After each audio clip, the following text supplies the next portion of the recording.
Somewhere beyond the recesses of time and space, two podcasters are set adrift in a machine, picking up transmissions of movies that are forgotten but not gone.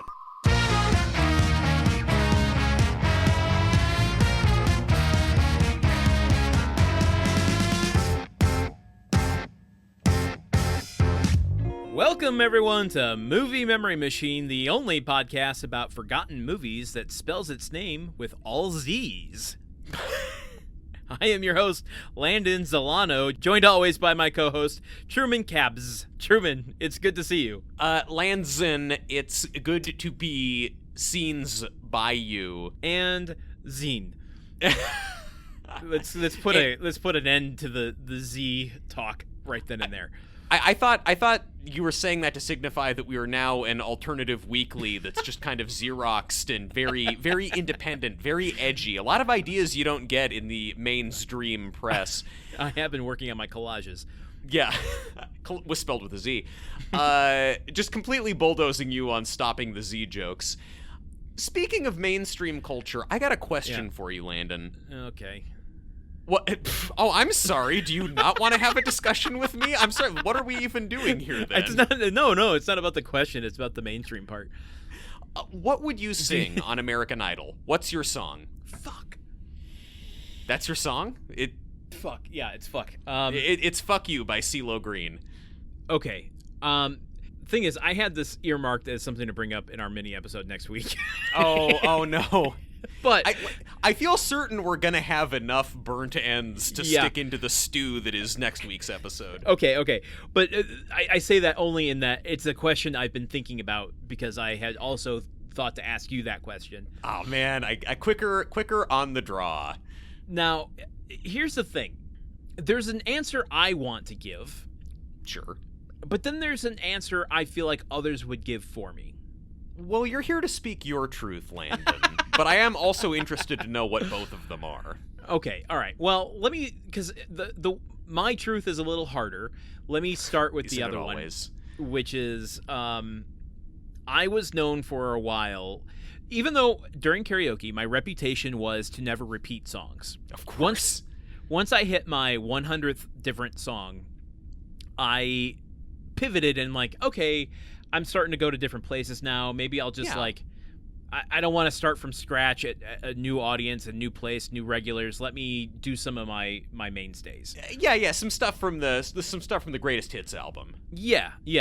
And so for a while there, I was doing maybe a song that belongs on Music Memory Machine, but Are You Gonna Be My Girl by Jet.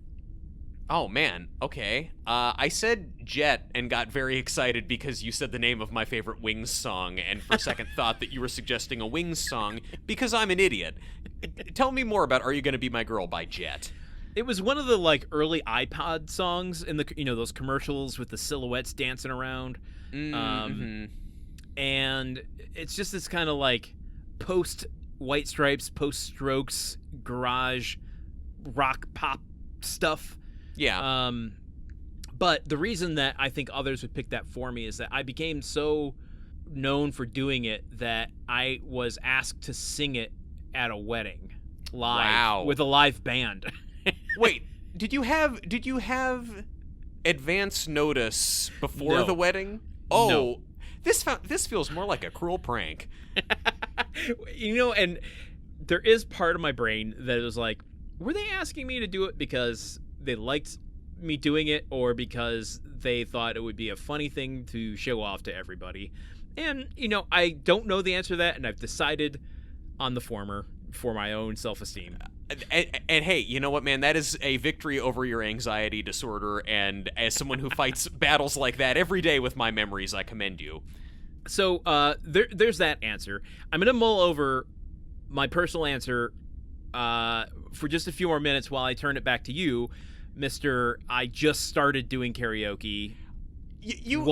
What song are you doing for your audition here? You make it sound as though I'm just out there now every week doing karaoke, which I am not, partially because the one bar in my neighborhood that does do karaoke is frequented by a group of voice actors who do some of the most incredible singing in the world that you could not compete with.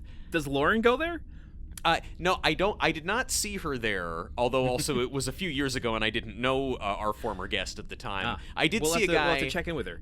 I did see a guy there who did Moon Age Daydream by David Bowie. I feel like this is a karaoke experience so good that I've talked about it multiple times on multiple podcasts, but his David Bowie impression was so immaculate that I went up to him afterwards just to shake his hand and ask him to do Young Americans.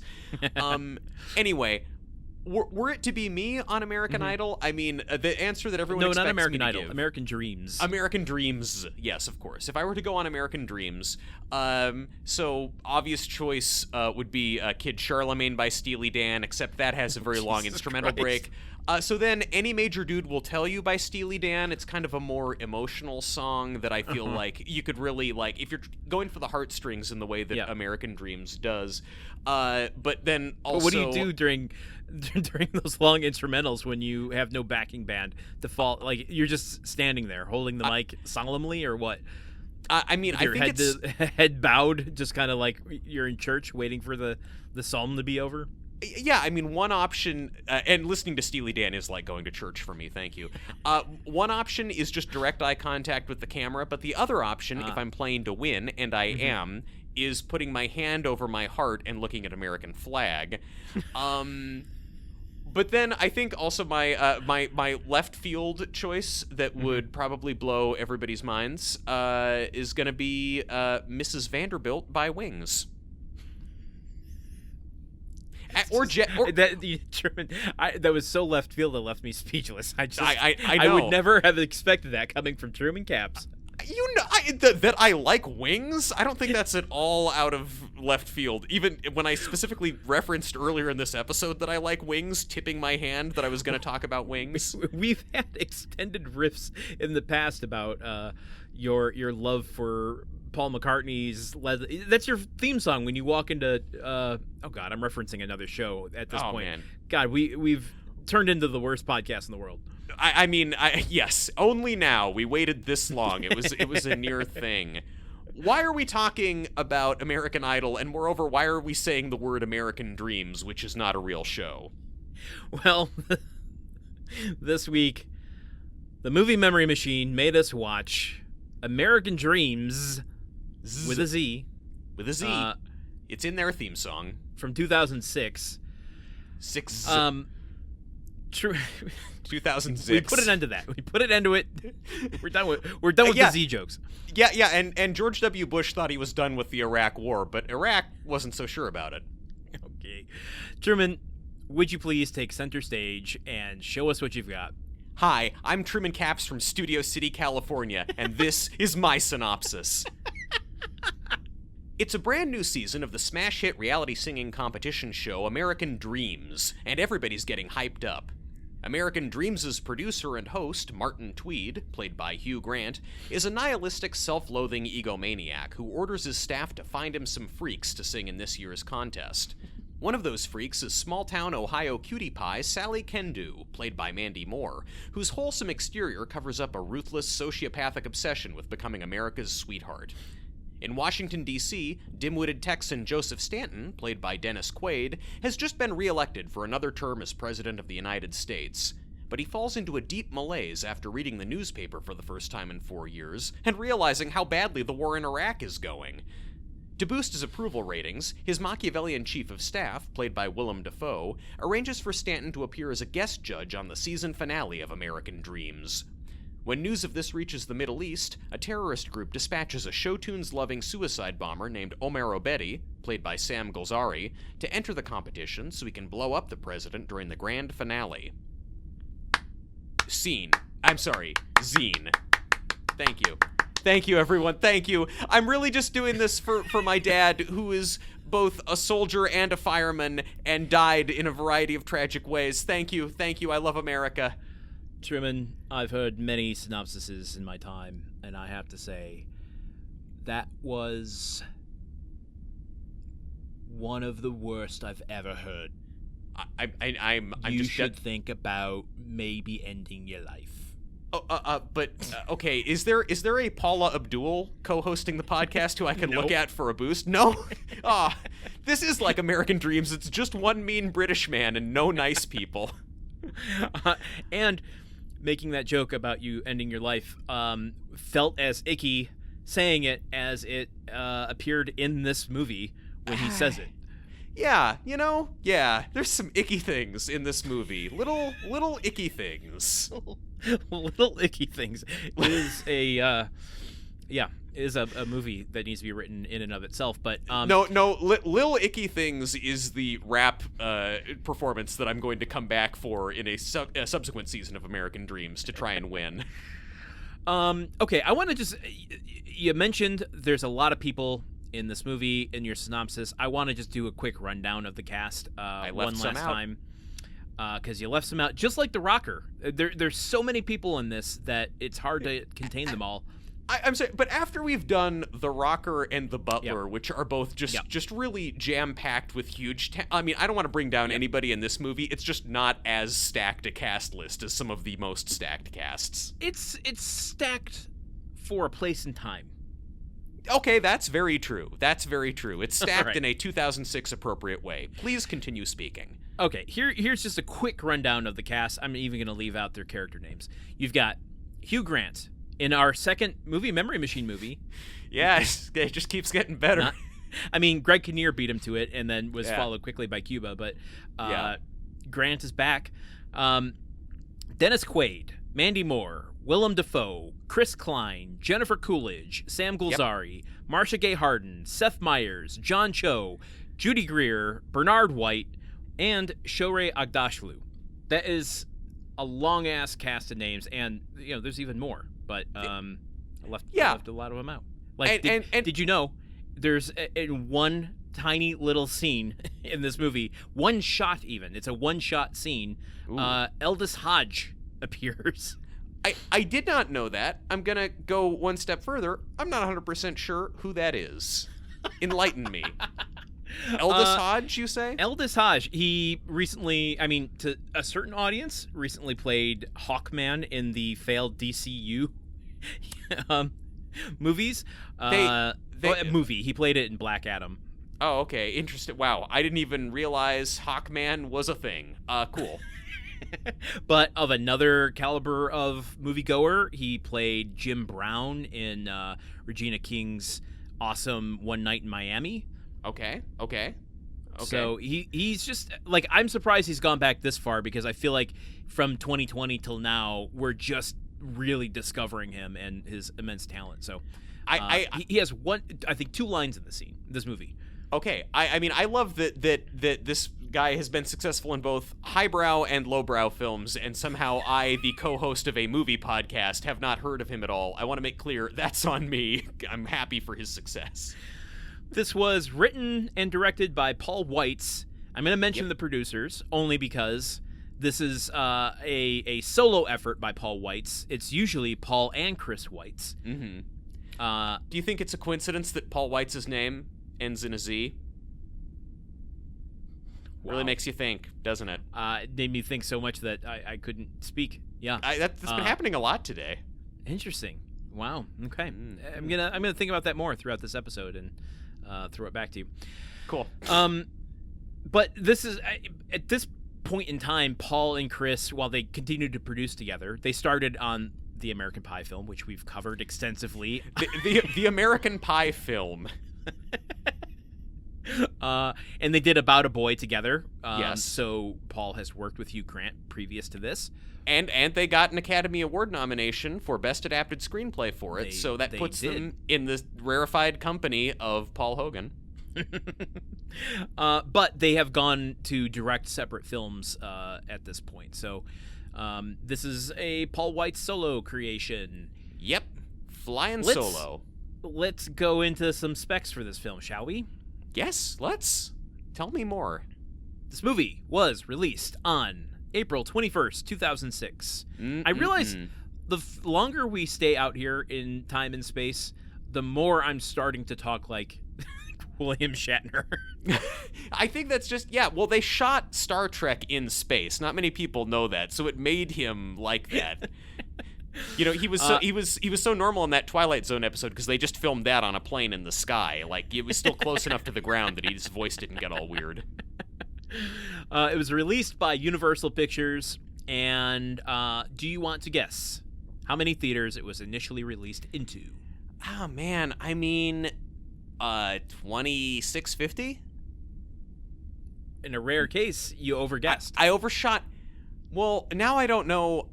Now I don't know what to think. 20. Okay, so it's lower than 20. I don't know. 2,500. Lower. Yep, A movie lower. with Hugh Grant from Love Actually and Mandy Moore, and it's 2006, and the internet's not that good yet. So what the fuck else am I gonna do? Are people just watching Lost and The Office? Okay, 2,000. Give me one more guess. 2,000 How about- screens. That's my final offer. Lower. Less than 2,000. It comes in at 1,500 screens on the nose. Wow. Oh, man. Context for discussion. I am fascinated. This movie has a bunch of big names in it. It but does. I guess they were worried that it was just a little too radical in its And yet, razor-sharp satire. it found its way into my hometown theater. We'll get to that in a minute. Wow. This, debuted in the rarefied rankings of Miss Simone. And I'm not talking about Nina. Oh, no. So not number 4, but No. number 9? This comes in at number 9. Woo! Let's develop a big dumb theory about what being at number 9 means. I mean, okay. Forgotten satires of the entertainment industry always debut at number 9. It seems that way so far. Let's see how Let's go back to see does. Let's go back to see what the player debuted at. Here is what's in the top 10 box office of April 21st, 2006. I don't think the player's been forgotten. I have to speak up for the record. I know, but it's a showbiz drama. It's a show. Okay, but for the forgotten Satire. ones, Landon. The forgotten The forgotten ones. Yeah, okay, no, of got course. it. Okay. Yeah. Top 10 box office of this weekend. Yes. Coming in, number 1 in its first week, Silent Hill, the video game adaptation. Interesting. I remember Not as hearing bad as it seems. I've heard kind of everyone say, compared to video game movies, that's actually kind of good. Compared to the 8th Resident Evil movie, yeah. Yeah, but I've also heard people say that when graded on a curve, the Resident Evil movies aren't all bad either. I don't know. I want to talk about how they write curves. Okay. There's a movie about that called Trouble with the Curve. In second place, Scary Movie 2 in its second, Scary Movie 4 in its second week. Yeah, those are important to keep straight. Okay. Coming in at number 3 is The Sentinel in its first week. Secret Service is gonna kill the president. Yes, go on. Ice Age Meltdown coming in at number 5 in its third week. The Wild. Do you remember talking about this during our Barnyard episode? The Wild? No, I don't. These are all the crazy animals on the loose movies. I think we might one day find ourselves subjected to The Wild, Landon, because I can't even remember having The Wild described to me earlier in the year. Speaking of animals on the loose, coming in at number 6 in its 6th week, Benchwarmers. That name means something to me. It's Rob Schneider and David Spade doing a baseball. It means less to me now. Take the Lead in its 6th week comes in at number 7. Is that a dance movie? I think so. Are they stomping a yard in that movie? I don't know. Are they stepping up to streets? They might be just like saving the last dance in that one. I see. Okay. I'm not certain. We could do some research, and maybe the machine is keeping those details from us. Oh God! If we visiting it in the future, if we fall into a dimension of dance movies, maybe we never come back from space. Inside Man is number 7 or number 8 in its 7th week. Wow. Really hurts for American Dreamz. You're getting whipped by week 8 of an indie film that is very good, but like also, 2 months in theaters. Well, hold on. I got something to blow your brain in a second here. American Dreamz come in at number 9 in its first week, and rounding out the top 10 in its 16th week, Friends with Money. No, that's not real, Landon. That's not a thing. A movie called Friends with Money was in theaters in the top 10 for 4 months. Now, it could have dipped out. Okay, listen. Let me just... So wait, then it improved its performance. It dropped out of the top 10 and then sometime after being in theaters for 4 months. We're going to do this. Here, I got to do some Foley here. Oh, but he just pulled the laptop closer to himself, and it was a dramatic zoom, as though a montage was about to start. Okay, it's back. So I just did some research here. Okay, Friends with Money was in its 15th week, but not 15 weeks in the top 10. It looks like it was a slow rollout because week over week from April 7th to April 21st, which is the week we're talking about, it goes up 26% in its money increase is words I tried to fucking say. Profits, Jesus Christ. There's a financial show called Money Monster that you should watch to really kind of brush up on some of these terms. I think it would help you a lot. It's a pro tip. Then from oh fuck. Oh fuck. Listeners, I have an announcement to make. We are nearing the end. We are nearing the end of season 1. Oh, what's happening?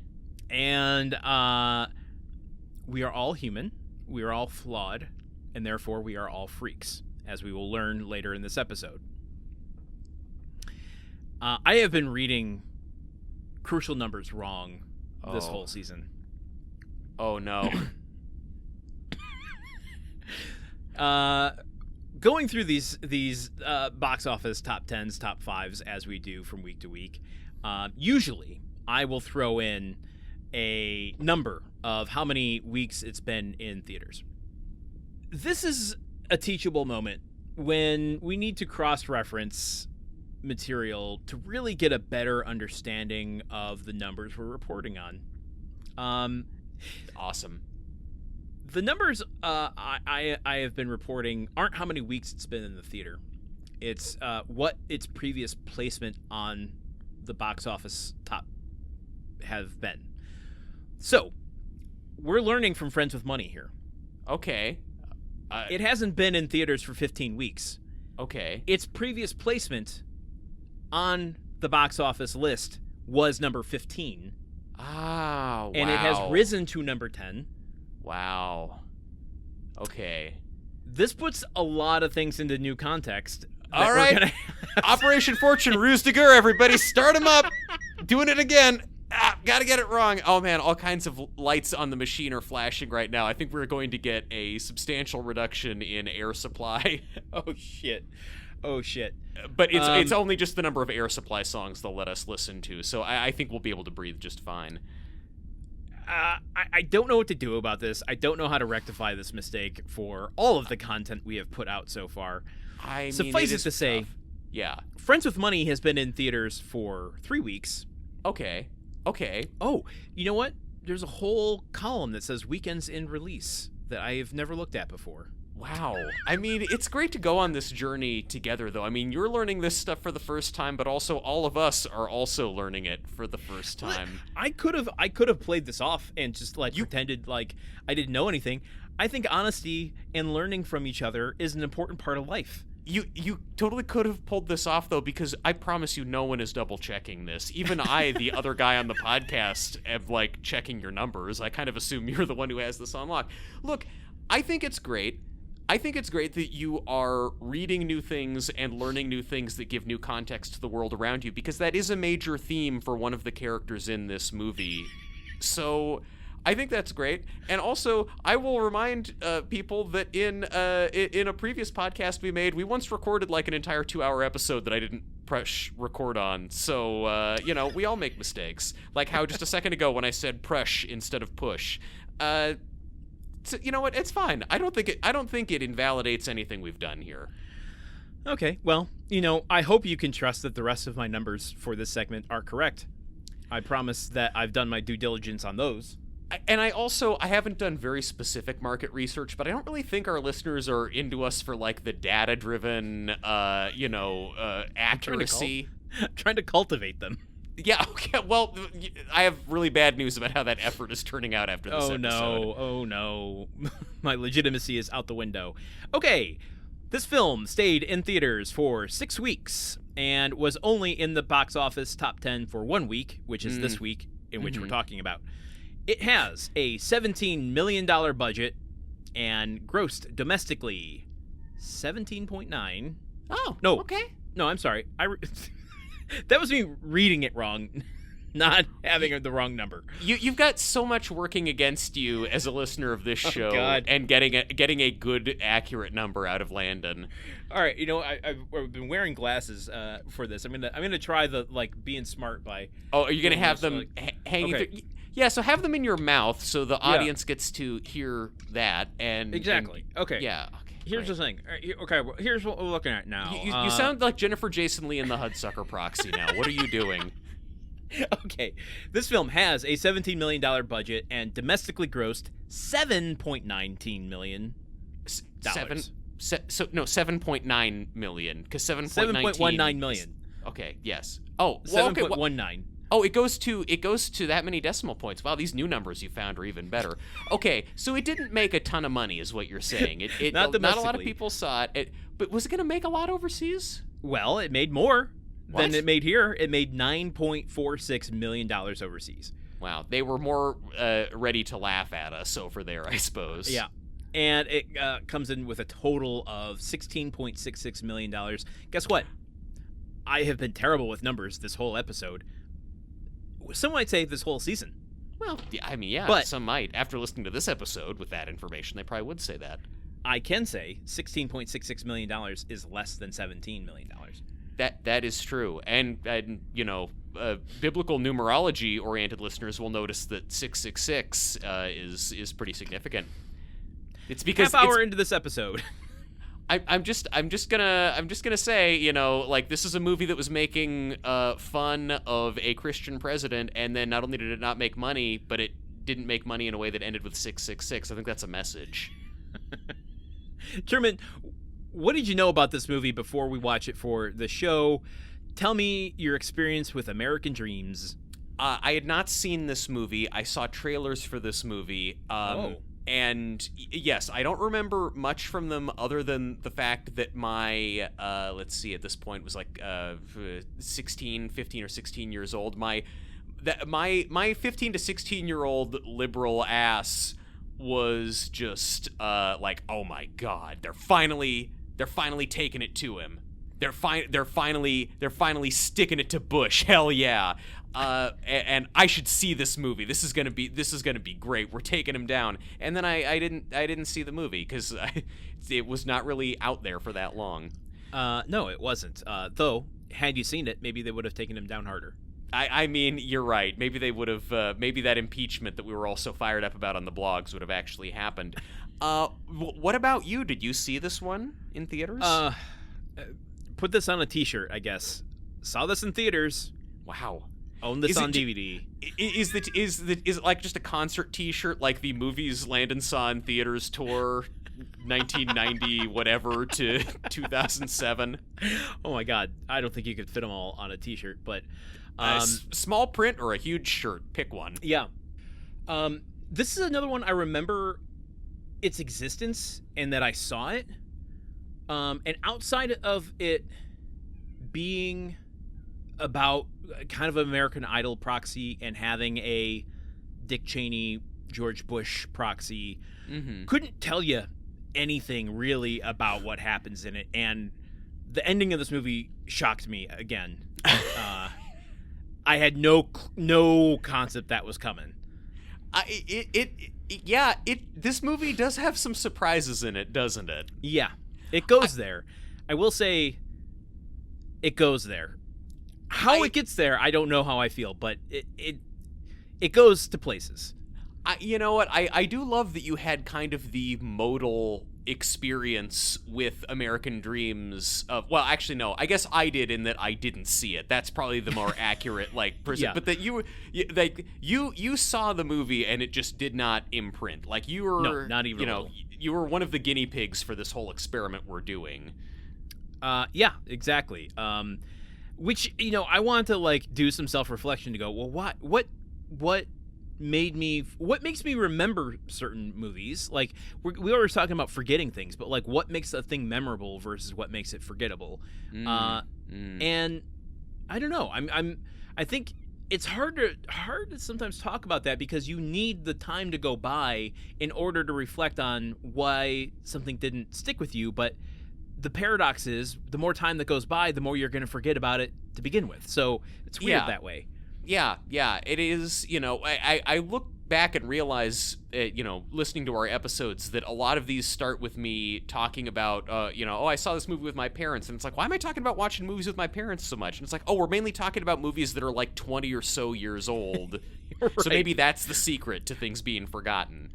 That and maybe you just watched inordinate amount of movies with your parents. I mean, I also did nerd. I mean, that I actually really did not have a lot of friends, and my parents and I did watch a lot of movies together. So yeah, we're both doing some fun self-reflection. I have a take. Okay. Good. You're at the right place. We're at Take Mart. I want to warn you that I don't know. I mean, this take is going to go there. This movie has put me in a place where I think willing to accept anything. I'd be surprised if you could shock me here. Okay, listeners, also be careful and Okay. Everybody hold on tight. Okay. I would say that the movie American Dreamz is basically the 2006 version of Joker. Okay. I mean, I'm not that surprised because I feel like you've made correlations to that in the past. And I also love, listeners, he was so impressed with his metaphor that he just immediately started downing a cup of water. I'm probably going to need to stop and refill that later. So, look, I think that the movie Joker, when it came out a few years ago, had all of this shit around it and building up to it like this movie, oh, holy shit, this is going to be the edgiest, most fucked up thing in the world. And in reality, Joker isn't really saying anything especially edgy or profound, or it's not pushing anything especially dangerous or shocking, even though it wants you to be shocked and think that it's dangerous. Okay. Joker obviously made a little bit more money than American Dreamz, and I think will probably be remembered for longer than American Dreamz. But American Dreamz is really billing itself, it's really drunk on its notion of itself as being the bold, truth-telling, peeling back all the layers of gloss and really just shining a bright light on what American politics and culture really is, and we're gonna fucking stick it to you, snowflakes. Well, no, except it's not coming at it from a snowflake right-wing perspective. The point is, it sees itself as very confrontational and bold, but then what it ultimately offers you is just so weak and so not confrontational and not in any way subversive or shocking. Yeah. So a little context for listeners. This is a comedy in, the kind of mainstream, studio style, but it is very much trying to be a satire. It wants to think it is. It's a comedy wearing a Spirit Halloween satire costume. So, okay, I don't know if I disagree with you because I listened to the commentary with Paul Weitz, and so I have a little insight into his, what he was trying to do with this. You got radicalized by extremist literature, yeah. Well, here's the thing. Paul Weitz seems like a really nice, intelligent guy. Yeah. No that shade. Just, I don't think he knew what he wanted to do with this, because it has all the markings of wanting to be a political satire. Yeah. But he then claims that it's supposed to be a cultural satire. Yeah. And I don't feel like it's so kind of insulated in and of itself, the world that it creates with itself, that it can't really comment upon culture in the way that it needs to be a satire. Yeah. But at the same time, I think it probably started out as a political satire, and as it transitioned into being a cultural satire, it then the political satire suffered the same fate. And so it just kind of like ends up kind of watery throughout. Watery is a good word for it. It feels like he's definitely pretty upset about stuff. Like, it's definitely like I feel like it's channeling the sort of thing that generally left-leaning upper middle class people like Paul Weitz and a lot of the people that he knew in LA and in Hollywood, and certainly me at the time, were feeling in 2006 of just like, this president's a fucking idiot, and this show that everybody watches is pretty dumb. I don't know. I don't feel like this movie goes hard on the president at all. No, it definitely doesn't. But in fact, I think its intentions are almost like, let's look at both sides of this. Yes, he's an idiot, but he's a sympathetic idiot.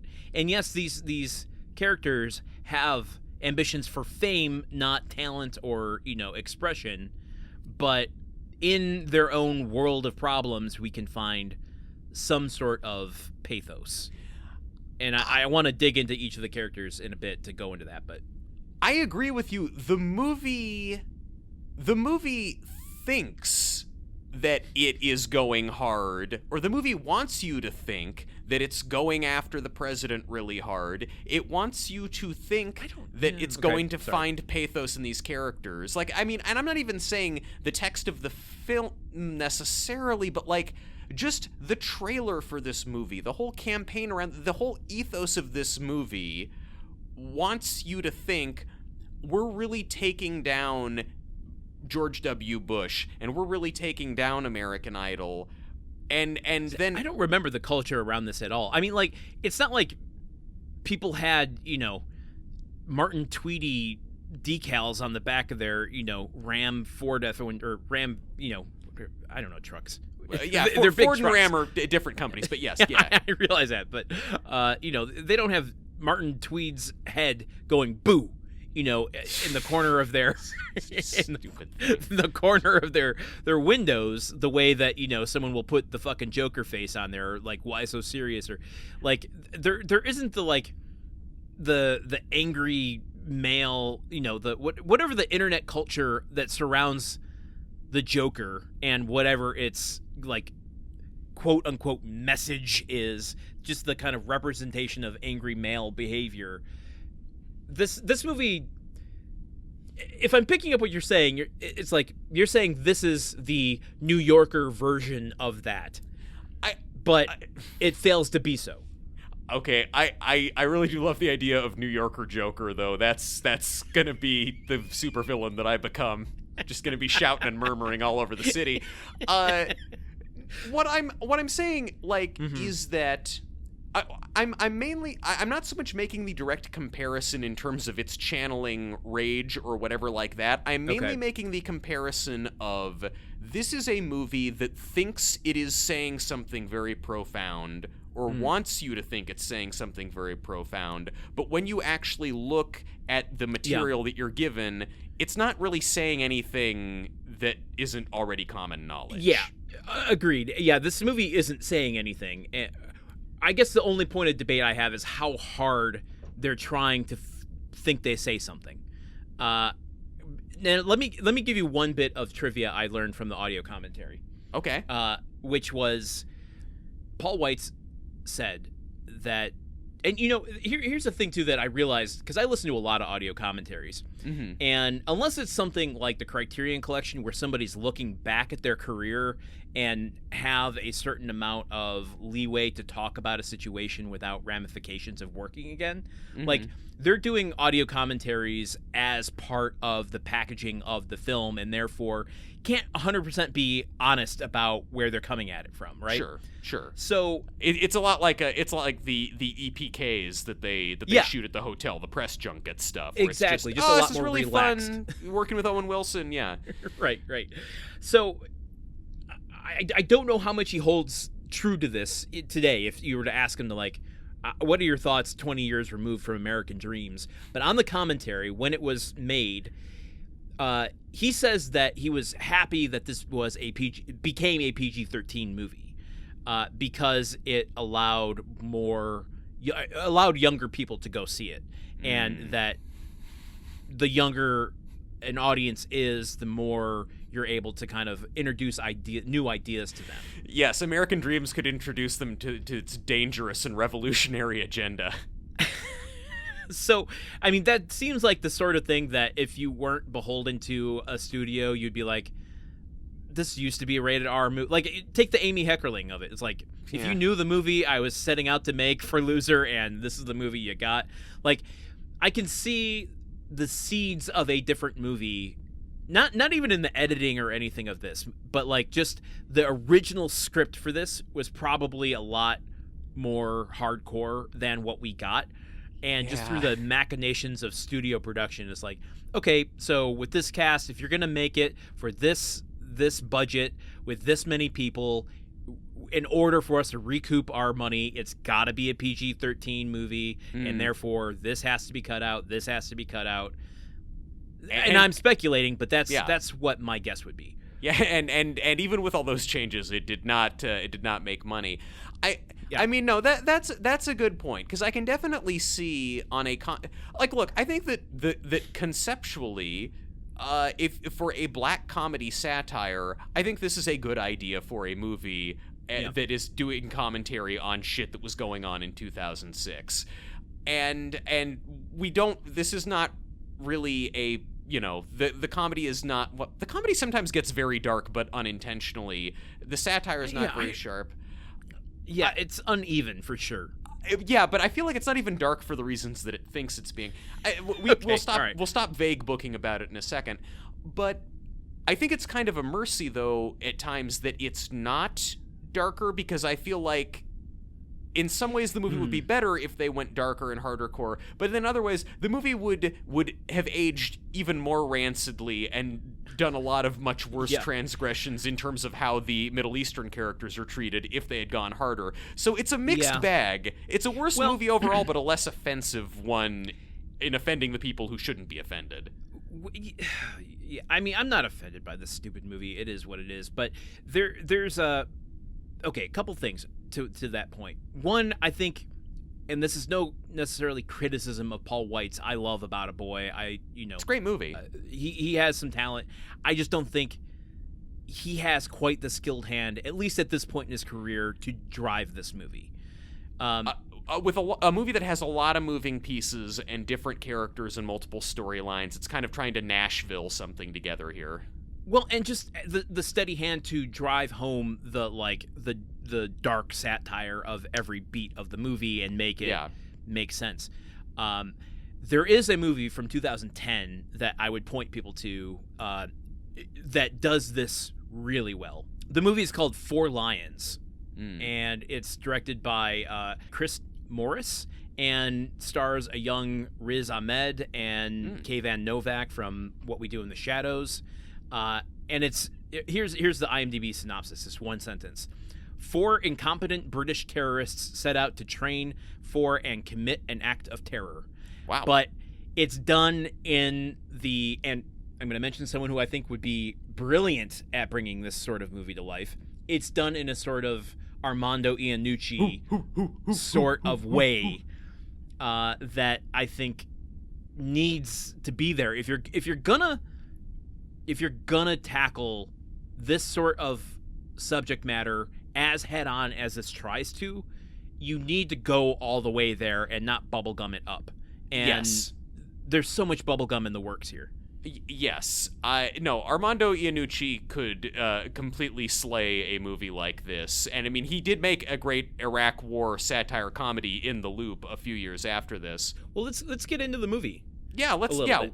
Yeah. Do you want to talk about some of the characters, because I think that this movie falls apart as a satire in so many different places, but I think one of the key ways that it falls apart is in the weak characterization. So do we want to talk? Well, no, I think we've been talking so vague. I think we got to give some structure to just like what is happening in this film first.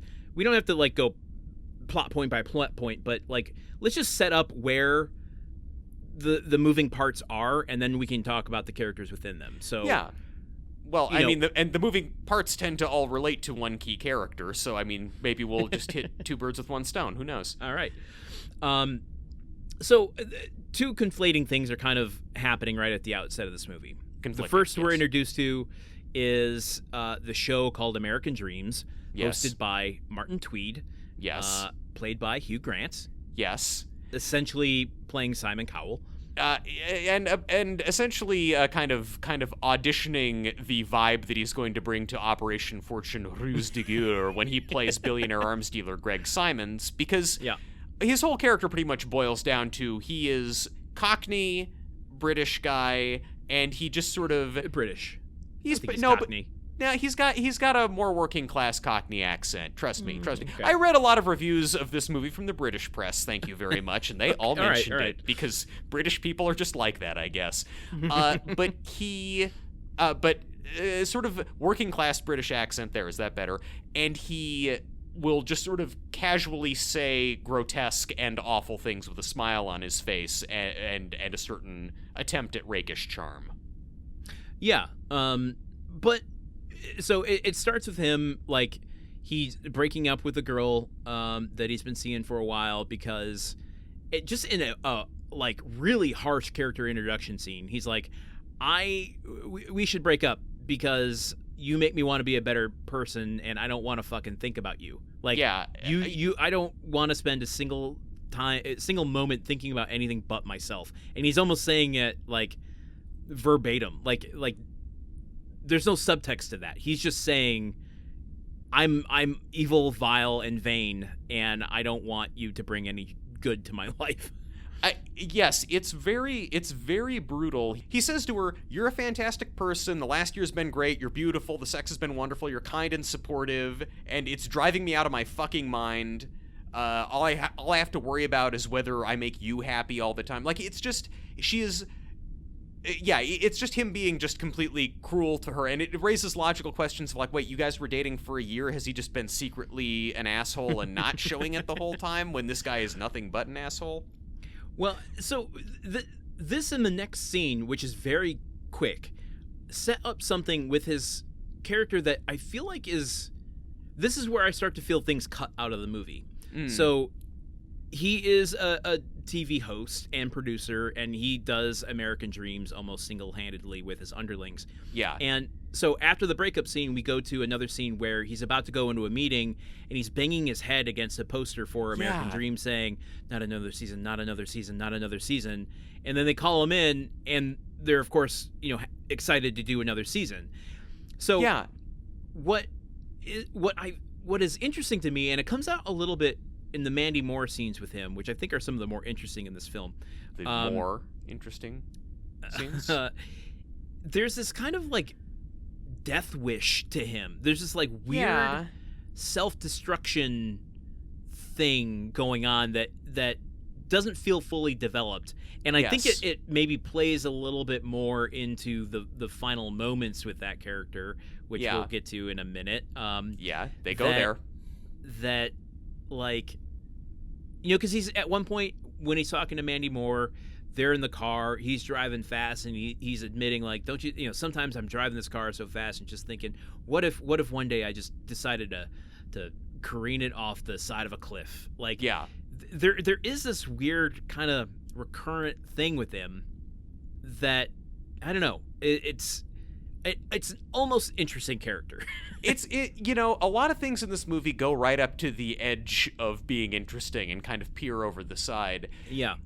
I have a hard time getting a handle on Martin Tweed, as I do with a lot of the characters, but in this first scene we have where he's getting the ratings back from his show, and he is so callous, and he dismisses his girlfriend. He's talking about, like, what starts that scene is he's gotten a fax showing that American Dreamz is by far the most popular show in the country, and he's talking about how with numbers like this should be the happiest day of my life, but I have to worry about if I'm making you happy. But then very next scene he's like, I can't do another season, I can't do another season, I can't do another season. It's like, well hold on. Like, okay, is this show the most important thing to you, and do you love it? Okay, but you hate it. What do you hate about it, though? Because you've proven yourself to be a cynic who's only in it for the money, and the movie never really develops his character enough to kind of, like, tease out, okay, so wait, is he putting up this tough exterior of being this heartless guy who runs the show, but he actually doesn't want to? How... And there's also this weird, like, mother thing that he has going on that comes up every now and then of, like, again, when he's talking to Mandy Moore saying, my mother said I'd never be loved. And it comes up every once in a while, like, or maybe only like 2 or 3 times throughout the whole movie. But dare I say, the character's almost too complex for this film. The ideas for the character are too complex for what this film requires, or has the capacity for. I think that, and I think also the ideas for the character are too complex for what Hugh Grant seems to want to play in this character, because he seems to be having a very good time doing just, making crude comments and playing up being an asshole, which is something I don't think he'd really played the villain in a movie at this point in his career, or if he had I don't know. This is him coming off of the smash hit of Love Actually and being the stammering good guy who, he's always been the stammering good guy. So we did talk about that a little bit in Operation Fortune, Ruse de Guerre, where this was his, like, post-romantic comedy kind of depressive transition phase. So, like, you're About a Boys, you're Notting, well, I guess Notting Hill was kind of the end of that era, but your music and lyrics, where he's playing someone who used to be popular, or I guess in this case is popular, but has a kind of manic depressive side to him. And the thing about his character in About a Boy is that he's self-centered and definitely a dick, but also in a likable way, who finds redemption through it. Whereas here, I think that Hugh Grant thinks, yes, I'm being a charming dick in these scenes, and it's like, no, not really. Just a dick. Yeah, you're just, like, looking at the girl on the screen and talking about how you would like to masturbate looking at that picture is not, like, that's not a fun good time guy thing to say. Again, I think Paul, I am so sorry for this, but I think that comes down to the directing, because it is not being able to balance the different performances in here. Because I think about that in terms of, like, a movie, let's say, like, Thank You for Smoking, where, you can have a character that says those vile things, as long as the character is meant to just be a one-dimensional representation of an idea. Yes. Here, it's trying to characterize something, and it just doesn't end up working. Yes. Because you're like, you don't know if he's trying to be charismatic. You don't know if he's just trying to be the villain. You don't. It's just very messy. And it makes it even messier as the movie goes on. They're doing the new season. His field team, John Cho and Judy Greer. And Judy Greer, oh God, forgetting the name of our queen. I'm so sorry, Judy Greer. They find Mandy Moore's character. Yes, I deserve it. But they find Mandy Moore's character, and he, she's playing up her good girl image, but she's actually a total shark. She cuts off her boyfriend, who we should talk about some more, as soon as she gets news that she's going to be on the show, because it's like, well, you're small time and I want to be the biggest star in the world, and you're just going to drag me down. Like, she's very just ruthless about these things. And Hugh Grant, as he gets, he meets her and he sees that she has these cynical qualities, he's drawn to that, and they have all these scenes together where it's like he's trying to express to her, like, I like you, or like, there's things about you that make me not want to kill myself. And they have a relationship of sorts that, but at the same time, I don't really know what I'm supposed to invest in these scenes or how seriously I'm supposed to take them, because it's like they haven't really fleshed him out or given me a reason to feel sympathetic for him, and it's never really clear if any scene between them is the point of this that he is learning something about himself by interacting with this person who is even more warped by celebrity culture than he is? Or is this scene just a vehicle for the punchline to be him saying something gross and her being cute but saying something really nasty and cutting? Well, okay. I have to check myself at the door a little bit here, because I have to admit I'm not an expert on, like, satire, but if I'm just going to go off the cuff and brainstorm here, like, satire is every scene needs to kind of build the commentary rather than the narrative of what you're trying to say with the movie or the piece. And especially if it's a comedic satire, like in The Loop, every new situation builds to the greater farce of things. Yeah. And so the relationship in the scenes between Hugh Grant and Mandy Moore are kind of the most interesting in terms of dynamic between characters to me, but at the same time feel like they serve the movie the least. Yeah, because, and again, the movie is trying to spin more plates than it should be, and do more. Well, this is an adequate number of plates to spin if the movie is. I guess I'm sorry, Paul. If the movie is better directed, this is an adequate number of plates to spin. Although, also, I'm going to take you down a notch, Paul Weitz, because you made American Pie, a movie that terrorized me for many years as a attendee of band camps. But I think that. Like, I think that Mandy Moore's character, for instance, is really has capacity to be so interesting and is played very well by Mandy Moore. I think Mandy Moore and Chris Klein, and I'm going to say, to the satire of this movie, Chris Klein, his performance, the level at which his character is written, what he's given to do, works the best. And that is the biggest surprise to me. For me, in my eyes, I can see an argument against it, but and Chris Klein plays Mandy Moore's character's boyfriend, who she breaks up with as soon as she gets on the show. He then, in a slew of despond, joins the military, goes to Iraq, gets wounded almost immediately, is sent back home, and then she, at the advice of her agent, played by Seth Meyers, winds up dating him again because having a wounded veteran boyfriend is going to be really good for her play with the American Dreamz voters. Well, I feel weird going into him without really going into Mandy Moore first. But I know, let's go into Mandy Moore. I'm just telling people who Chris Weitz is. Just be cool. Yeah, I know. Well, Chris Klein. But I want to different guy. I want to go deeper into those things that you just mentioned, because it illustrates when this film is working at its best. Well, we can put a pin in those things. Okay, we'll come back to those things. Let's talk about Mandy Moore, who I think is also just fantastic in this movie. Yes. In a muddled character, it's a good character in a muddled film, and a great performance that could have really been memorable with other things surrounding her. The good version of this movie, and I think there are a lot of ways this movie could have worked, and it just flat out didn't. But there's a good version of this that is just a story about her character, and it's just a story about what America expects its cute young girl teen pop idols to be. Like a Drop Dead Gorgeous, which isn't exactly what you described, but that sort of movie.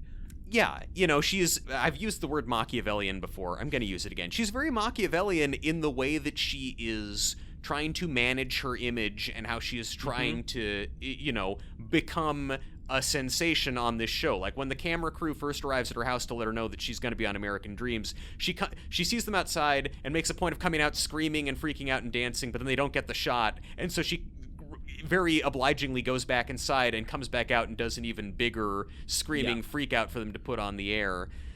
Which I wanted to, a side tangent on that. I did watch the deleted scenes for this, and Same. You did? Okay. So there's a joke in the finished film that doesn't make any sense because of a deleted scene. Yeah.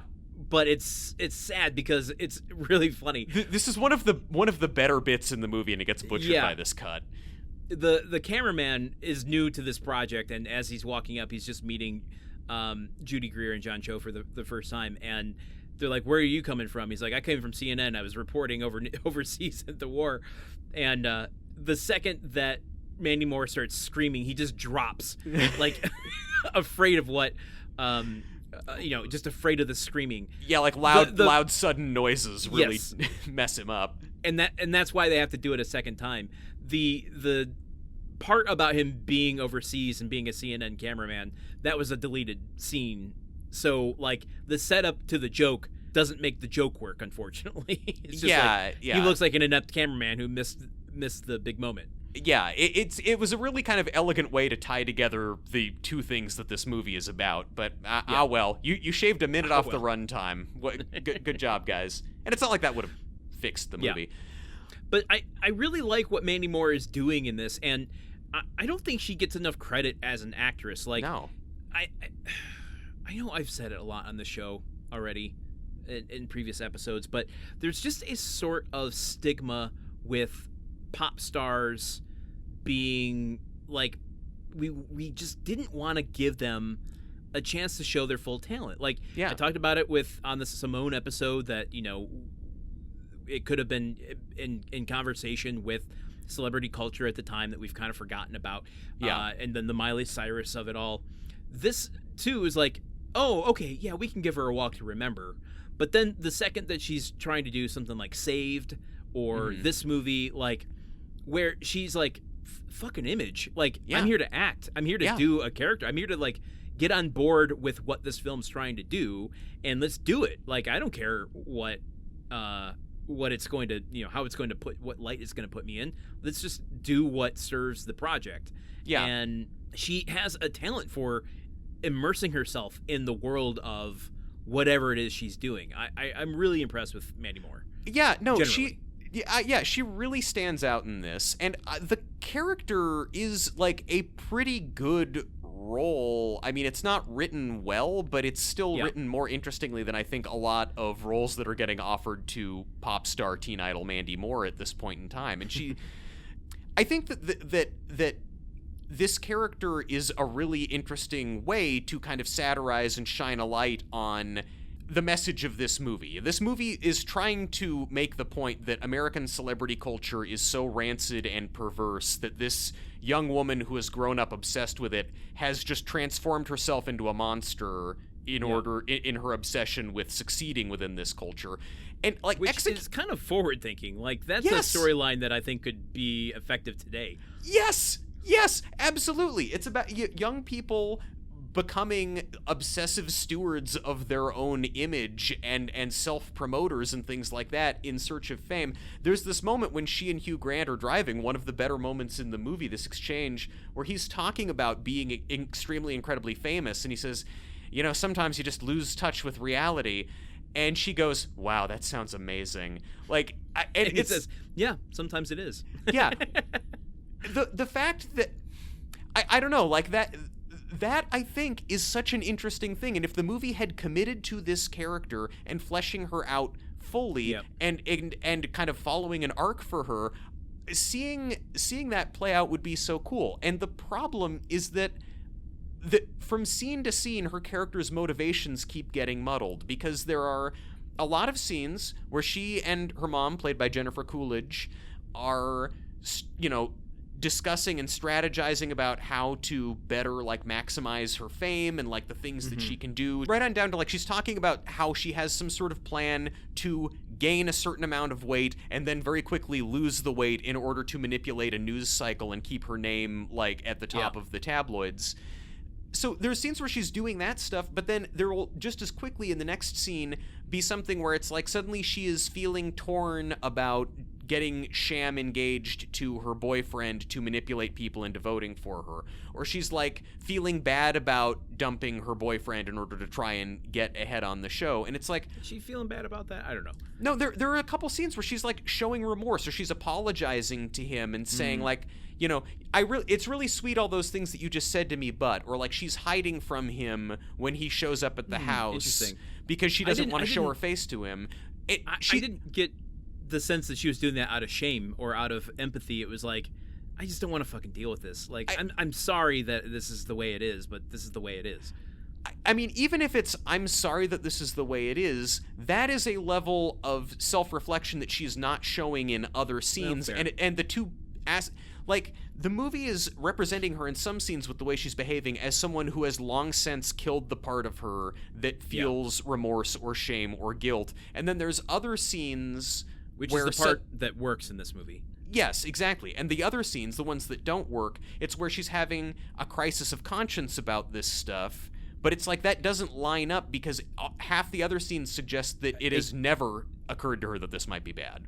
A good example of that, and I want to circle back on something, but a good example of that is toward the end of the movie, it's down to the last two contestants, her and Omer. Yes. And they're both drinking alone in a bar, and she comes over to him, and they just have a quick exchange of words. She's like, hey, I just wanted to say good luck tomorrow, and she divulges, a few things about her life, like she used to be big, but now she's not, and so she kind of understands that. And then, but it ends with, sorry, I have to destroy you tomorrow, and then, like, walks off. So there's this sweet moment that is completely undermined by this, totally vicious monster thing to say that's played off as, kind of sweet. I don't think we're supposed to take it as, like, oh, she's cutesy about it. She's just like, it's very matter of fact, I'm going to destroy you tomorrow. It's also not even that vicious. Like, I feel like cheerleaders would say that to each other at a cheerleading competition as like a lighthearted jab. Like, and hey, it's been really great. Anyway, I'm sorry I have to destroy you tomorrow. Haha. Like, it's not even like that dark of a thing to say compared to the very harrowing story about like weight loss and considering taking her own life that she tells that immediately precedes it. Yeah. So that scene, I think, just exemplifies your point of like, where is this character? It's all over the place. Well, and I agree, because that scene really stuck out for me as well. That it comes so late in the movie, and she tells him this story about how she weighed a lot when she was a kid. She made this decision she was going to lose the weight or kill herself, and she lost all the weight. And then how after she lost the weight, everybody was a lot nicer to her and treated her better, and so she and her mom went around the house burning all of the old photos of her when she had the extra weight, which is a really horrifying, like, set of things to hear. But in a dark comedy satire, that could be a really interesting basis for the character, and again, part of this greater commentary on what this culture, what this society is doing to women.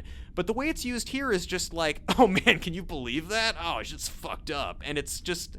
It's wasted. It could have been interesting characterization played properly, but instead it's just kind of a crass joke that really is at the expense of all of the heavy stuff that they talk about. I need to zoom out for a second here. Of course. Because I think what you're talking about is like a huge part of why this doesn't work. None of this part of, Mandy Moore's character and the Hugh Grant character, even the Omer stuff, which we haven't touched on yet, but we'll get there. Why it doesn't work is that this is, if we go by his commentary saying it's a cultural satire, if we go of it being a satire or a look at reality television and what fame does to people, like, the competition part barely exists in this movie. Yep. It's all done in montage. You don't get the cutthroat, like, I'll do anything. Like she says at one point, I would do anything to, win. But we don't see it. Like, we don't see it with the other contestants. We don't see any behind the scenes stuff. There's like... Yeah, they're barely in it. It's just a montage of people being eliminated and like little snippets of their performance. It's also never made fully clear, like, even how the show works. Like Hugh Grant's character is the only judge. It's just him. He Yeah. sits on a big chair, and there's some scenes of him doing awful put-downs to people and telling them they're off the show. But then there's also telephone voting sometimes, and that. Okay, plays so in. I have to admit, I have never seen an episode of American Idol. No, neither have I. I mean, we are in the minority considering how popular the show was. Yeah. So like, I wonder, going back to Operation Fortune again, if it is doing those shortcuts of going, well, everybody knows what American Idol is, so like I don't have to actually show the mechanics of how this show works. Everyone knows. I'll show a clip of him doing a one-liner put down of a contestant, and that'll be that. Like, let's get our William Hung moment in here, and people will know what we're referring to. When I think that Omer's character, who is the prospective suicide bomber who gets onto the show, he's kind of almost portrayed as a William Hung type. Like, it's implied that they keep him in competition as kind of a gag dude because he's.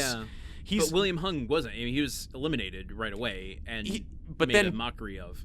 He was eliminated, yes, but then he became virally famous, and there was a fan campaign to bring him back, and like he. Yeah, he had an album at some point too, didn't he? He did. Like it was a whole thing for like 5 years.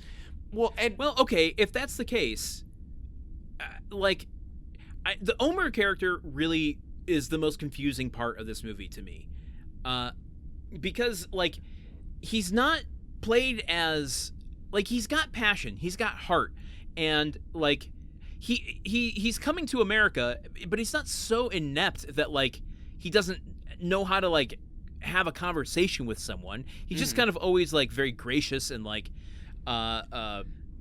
thankful to be places, and there's no like he's not talented.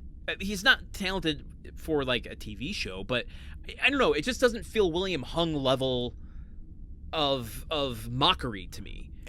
No, it doesn't. I mean, the way that the biggest indicator that it's supposed to be that is the way that Hugh Grant's character reacts to him when he's out there performing. It's just the once. Like he says, "Okay, that was strange, but I think I've been Omerized. I might be a Omersexual. Yeah, congratulations, you're moving on." And like after that, we just accept that he is on par with Mandy Moore in terms of talent. Like, it's never really commented upon again. Yeah, I mean, I think the other big signifier is just that everybody else is doing kind of like poppy songs that they're singing, but Omer is always doing kind of old show tunes. Yeah, the American Playbook. I just, and that was another thing where I'm like, I don't get this. Like, no one, like, even in the world of what you've created with the show, if you're doing an American Idol, like, proxy, people wouldn't be voting for him, I don't think. Like, he's not, there's no scene of him connecting with America to make me believe that America would be voting for him. Like, I need to see that, like, on the street interaction of people going Omer crazy. And there's, like, one clip in that big montage that spans most of the season of American Dreamz, where presumably a lot of fun stuff and conflict and shit would be happening in a better movie. There's, like, one shot of him at the mall with his cousins and people going crazy for him, but... this whole discussion of just the setup of American Dreamz, the TV show, there's something that The Guardian wrote in their interview where the reviewer Peter Bradshaw said, "I'm inclined to say that any episode of Pop Idol or The X Factor has more drama and comedy than this film, whose view of reality TV and spirit hails from what I can only describe as the blind date era." And I think it is a fairly good point for a movie that is so much about reality television.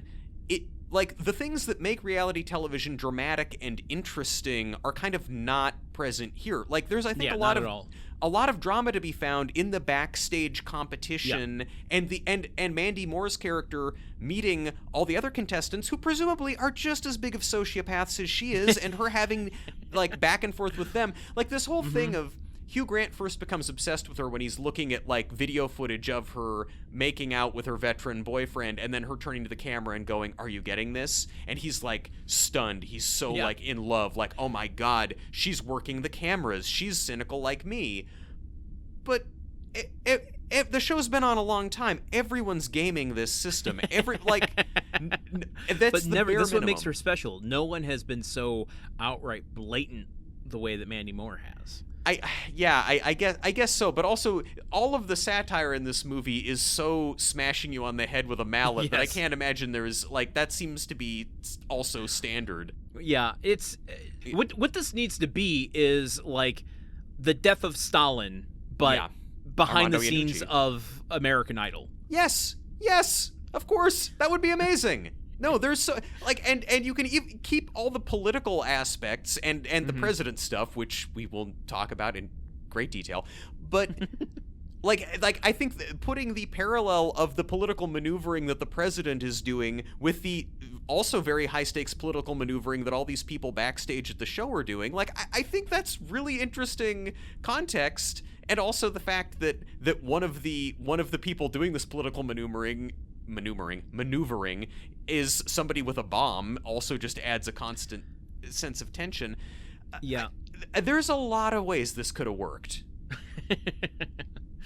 Well, let's back up because, okay, there are essentially three main through lines to this movie, and we just discussed the competition part, right? Yes. The other two that we've hinted at, the president, played by Dennis Quaid, Yep. just got reelected. Yep. And is now depressed. Yes. And we'll go into that in just a second. The other Exhaustive being detail. the terrorist cell that wants to eliminate the president, because that becomes it goes away for like the first third of the movie and then comes back for the second 2/3 for the second 2/3 and whatever. Your numbers have been great on this episode. I just like fuck it, man. That was my approach to the math section on the SATs, and that's why I went to state college. That is why that becomes the crux of everything coming together by the end of it is the whole terrorist angle of the movie. So let's talk a little bit about Dennis Quaid and Willem Dafoe, and then we'll bring in the terrorist part and get back to Omer's kind of origins in this movie. Yeah, because I have more to say. I have Omer to say about Omer. Yeah, as do I, and I also want to get back to Chris Klein, but all in due time. Okay, all in due time. We're looking at the clock. We're gonna make it work. So, Dennis Quaid, yes, he plays the dopey, dim-witted Texan president who just got reelected and seems to have a fair amount of public support. The war in Iraq is a thing that is happening. American forces have invaded Iraq, and he is fake president, real war. Yes, and the President Stanton is his name. Staten? I don't know. Who fucking cares? We all know what it's about. He's clearly a George W. Bush analog, down to the fact that Willem Dafoe plays his unnamed chief of staff who looks a lot like Dick Cheney and basically tells him... was not chief of staff. But... No, Dick Cheney was the vice president. But what if the evilest mad scientist crossed Dick Cheney and Karl Rove? You've got Willem Dafoe in this movie. There you go. And he is Dafoe. Who's also a starfucker. Yes, I know. I never thought I'd watch a movie where Willem Dafoe is a character who has a crush on Carmen Electra, but it happens. Here we are. I would never see Willem Dafoe in a scene with Carmen Electra. I did not think those two people existed in the same space. But he does everything. His chief of staff tells him everything to say and do, and is plying him with happy pills, and it's very much just he's a puppet for this other guy. As is his wife, kind of. Like, she's providing a supportive environment for that to exist. Yes. Let me do my part to keep my husband complacent or to keep him being useful to the people who are actually doing the work. Yeah. And she's played by Marcia Gay Harden. Yes. Yeah, which, and I wish that I wish this was a better part for Marcia Gay Harden, Yep. Likewise. Could have been great. Go see The Mist. So this is, I think, just a key place for the movie in how it's being promoted and what it says on the tin, thinking it's going to be so much harder than it is. Okay, this is going to be a political satire. There's a dumb president character in this movie who is based on the guy who is currently president of the United States at this time. And it's just the notion that George W. Bush was really dumb was not shocking or No. revolutionary in 2006.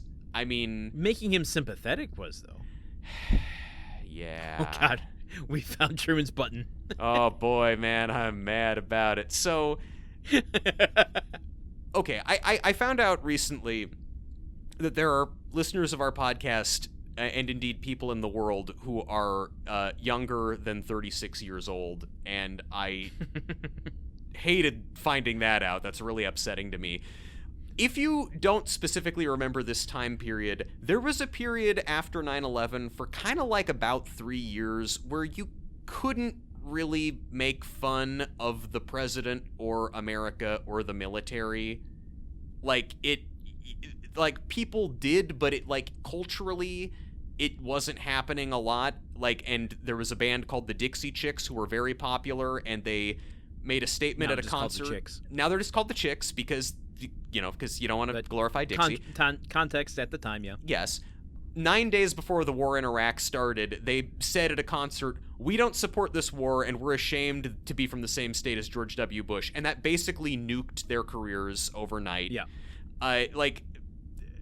If you turned on the TV in the run-up to the Iraq War, the ideological spectrum and how it was being discussed, if you weren't watching The Daily Show, pretty much ranged from, this is a good idea going to war in Iraq, these people deserve it, to kind of the centrist left position that you'd see was like, boy, the troops sure are brave, aren't they? We really support these troops. The troops are so brave. Please don't say that Democrats don't like the troops, because we really do.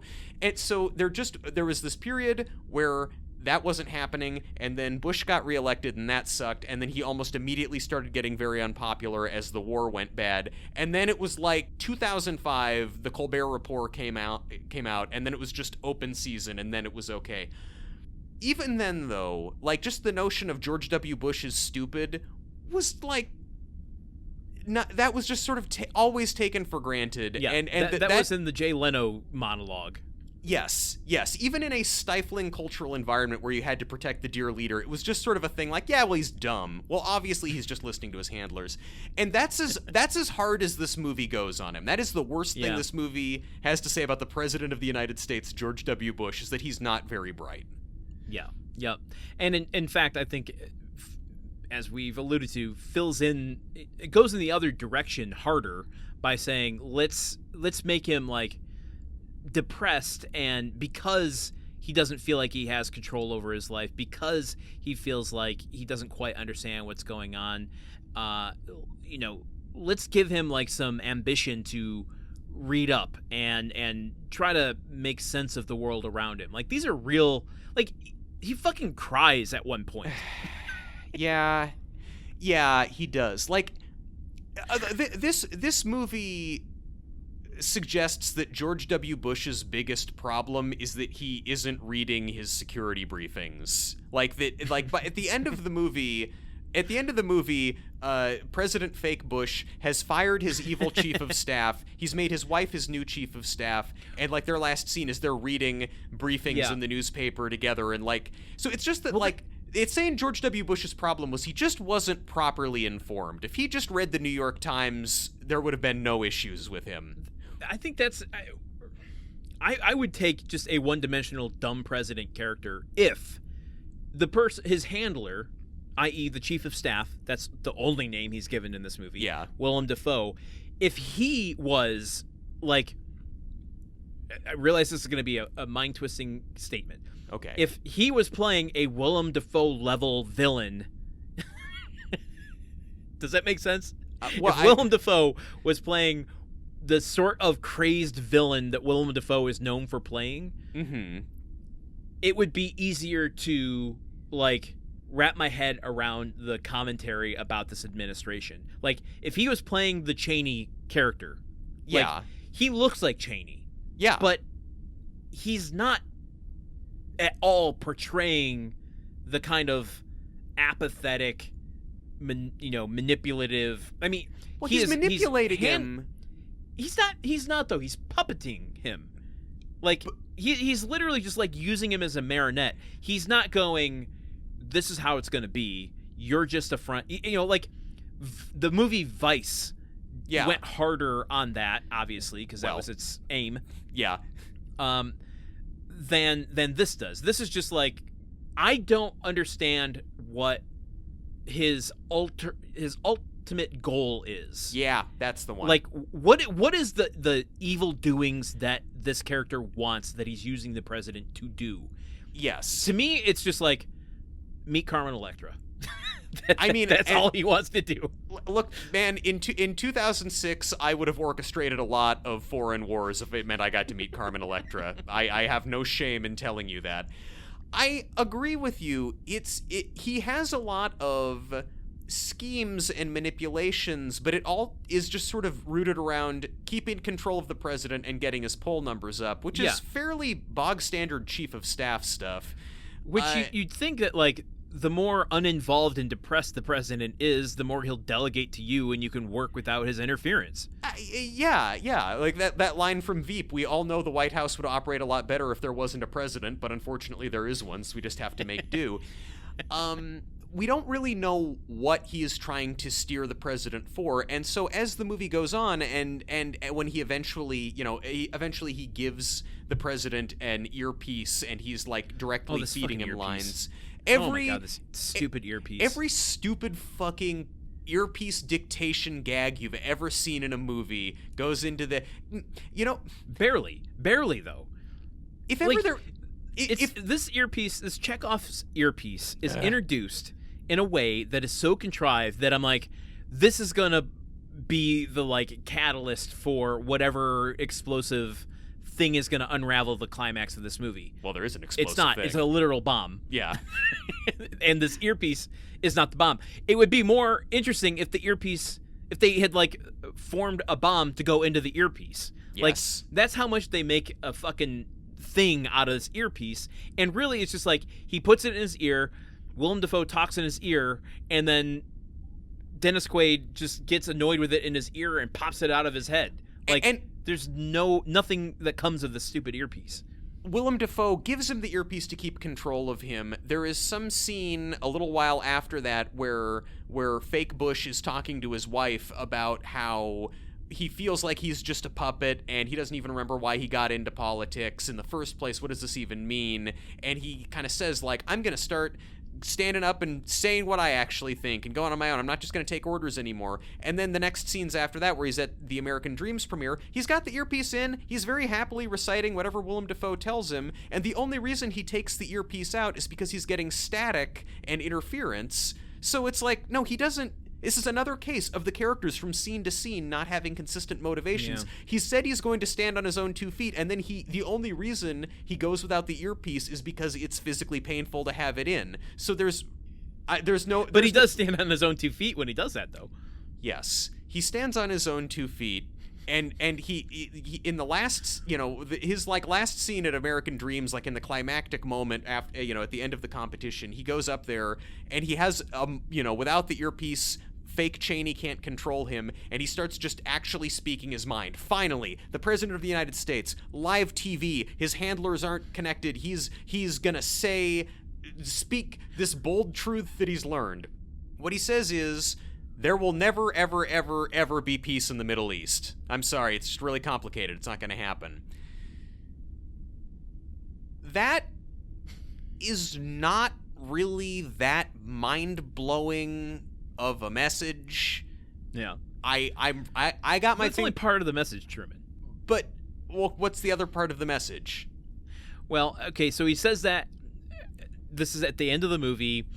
The president has been asked to be a guest judge for the finale of the season, and it's between Mandy Moore and Omer. Yeah. And after Omer's performance, the president comes up to do this and delivers what you just said.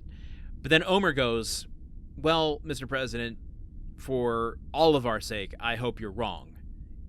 And then the president goes, me too. I hope you're wrong. I hope I'm wrong too. Yeah. Which is a bit of, like, I mean, I don't disagree with you, but it's going back to, like, the painting this out to be a sympathetic character or, like, a president with redeeming values. It's like the kind of emotional or mental honesty or whatever kind of honesty you want to describe this moment of him being like, I don't know, just like, I don't want to sympathize with this character. No. Look, folks, I definitely don't want to sympathize with George W. Bush, and I resent this movie for trying to make me do it.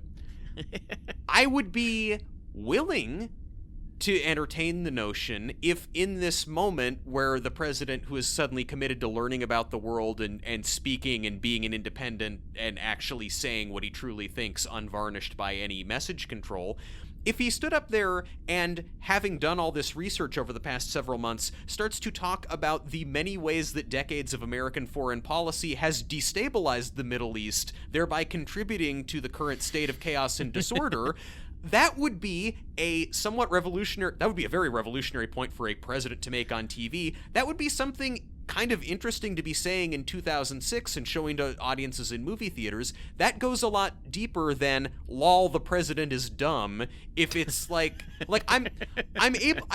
can kind of buy the arc and the redemption arc if suddenly it's like the main agent in control of the American war machine admitting that America is the problem. That would be kind of a point worth making, that the movie just, this movie wants you to think it's going to make that point, and then it does not make that point.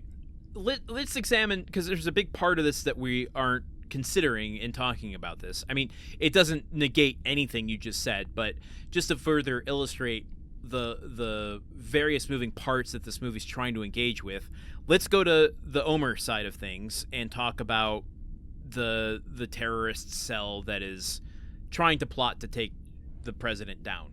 Yeah, absolutely. So, like, it starts with it starts in Iraq. They start out at a terrorist training camp that is identified as being somewhere between Afghanistan and Pakistan in the border regions there. And they're doing a recruitment video. I'm assuming it's a recruitment video.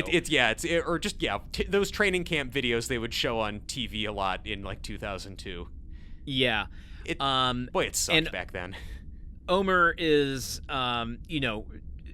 going, as we'll see, he's going at the terrorist training with the same gusto and like wanting to please everyone attitude that he does to when he arrives in Orange County and is living with his extended family, and when he's trying to compete on a TV show. But he's got a dream. He loves to sing and dance, and at night time he's putting on show tunes in the tent and doing a little soft shoe number. During these early scenes of the terrorist training camp and it's the images you'd always see of the guys in ski masks doing the monkey bars or like jumping over a barrier or like crawling under stuff, and one of the guys keeps fucking it up, and that's Omer. And there's this whole thing where the camera crew filming the video keeps calling cut, and they're angry at him, and it's like some kind of like entertainment industry thing.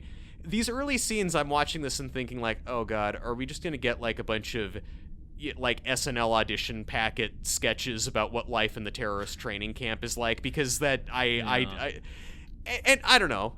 I was pleasantly surprised. I'll go more into this. I was pleasantly surprised by how this didn't lean too far into like just guys sitting around talking about 72 virgins. Like I think it is a real achievement to have a movie that is about terrorists and suicide bombers made in 2006 and not a single 72 virgins joke. That was a staple of the genre at the time that sucked and is not in here.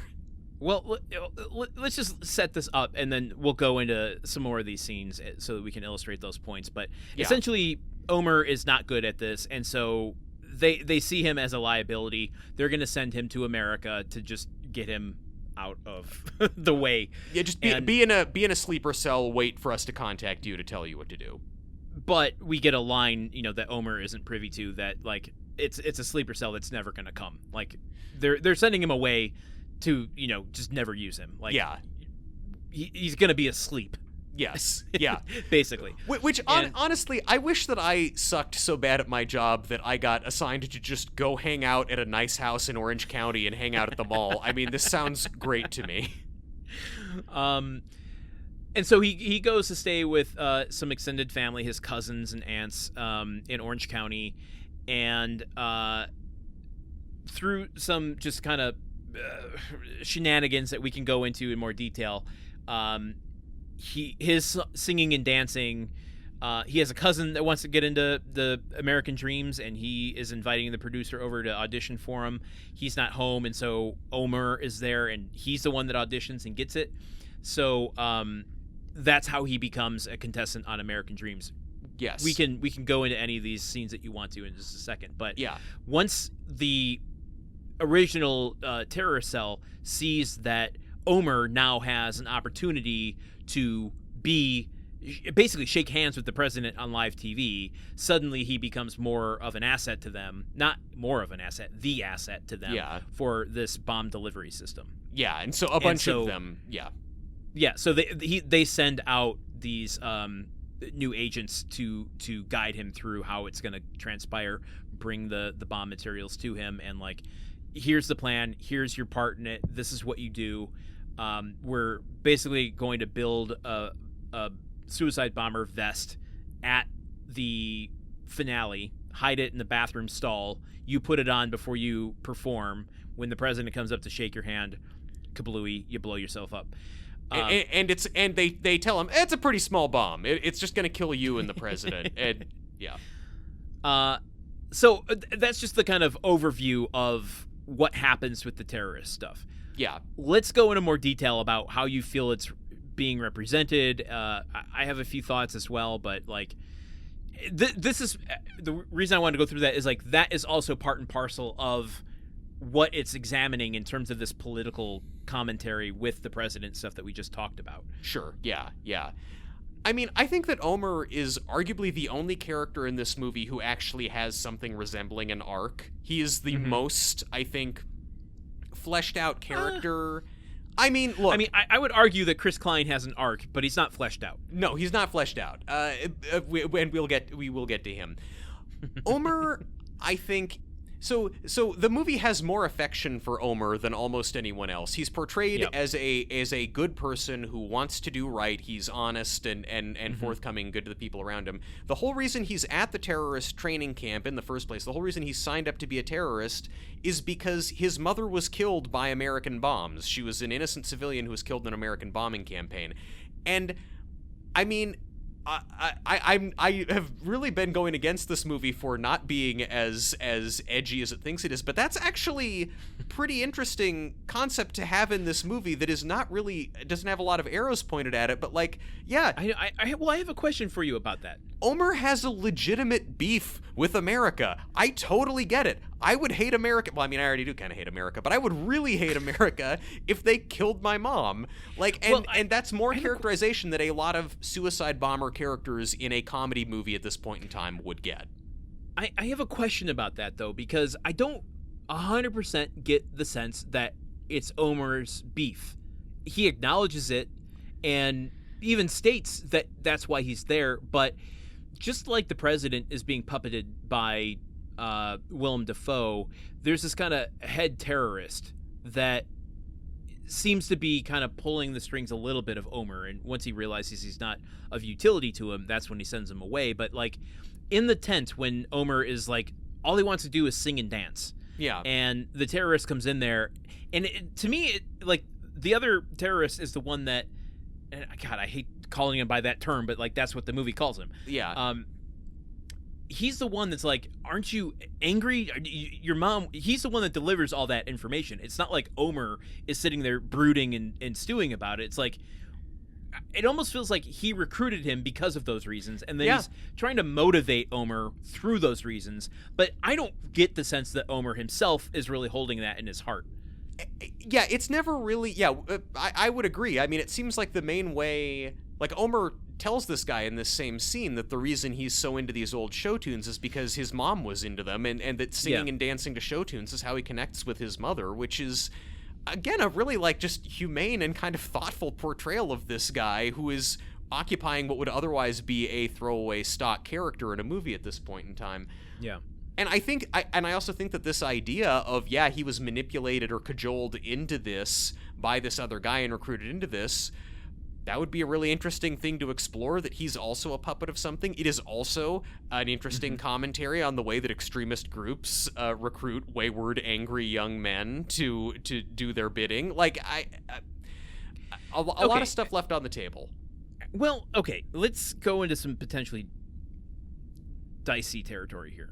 Oh, okay. We're entering the dicey zone. If you've got any onions, we will cut them up into very small pieces. Sam Gulzari. Yeah. Who plays Omer. Yes. I'm very conflicted with this portion of the film. I think he is doing everything that the character is designed to do. Yeah. Like, there's nothing wrong with Sam Gulzari. No, I think I like his performance quite a lot in this, actually. I question, though, that he's the right character for this movie. I think it's he's doing what the character is designed to do, but the design of the character is not correct. Yeah. Like, I would almost rather have Bernard White be the main character of this. He's the one, you know, there's the three terrorists that come to set up the plan. Yeah. Like, his character to me is more interesting as far as like a satire goes, because he's completely committed to the cause. He's a of true terrorism. believer. Yeah. But he's also fascinated by American culture and the allure of American dreams. Yeah. And so, like, the Sam character feels like it's a good character for a comedy film, but it's not the right character for a biting satire of something. That I would agree with. Like, I think that probably there's a sharper point to be made by watching somebody who is really committed to killing Americans, then having that viewpoint either challenged or reinforced by his participation. Or inverted, yeah. Yeah, it could go any number of ways. Like, and this is like, that's also, I guess, what is sort of questionable about Omer as a character is that he decides at the last minute to take off the bomb vest and stash it in the bathroom and not kill the president. Like, he has this change of heart and doesn't want to do it. But every American he's been exposed to in the process of making this show has been a terrible person who really kind of reinforces the case for death to America. Yeah. But so, I'm thinking now that, like, I don't know that I agree that he has an arc, because he doesn't change at all. Like, he's got a good heart from the get-go, and at the end of the day, he makes the right decision because he has a good heart. Okay, Landon. 1, grading on a curve because this movie is bad. 2, it's a flat curve. I mean, yes, but if you get a microscope, you can see a slight incline to it. Okay.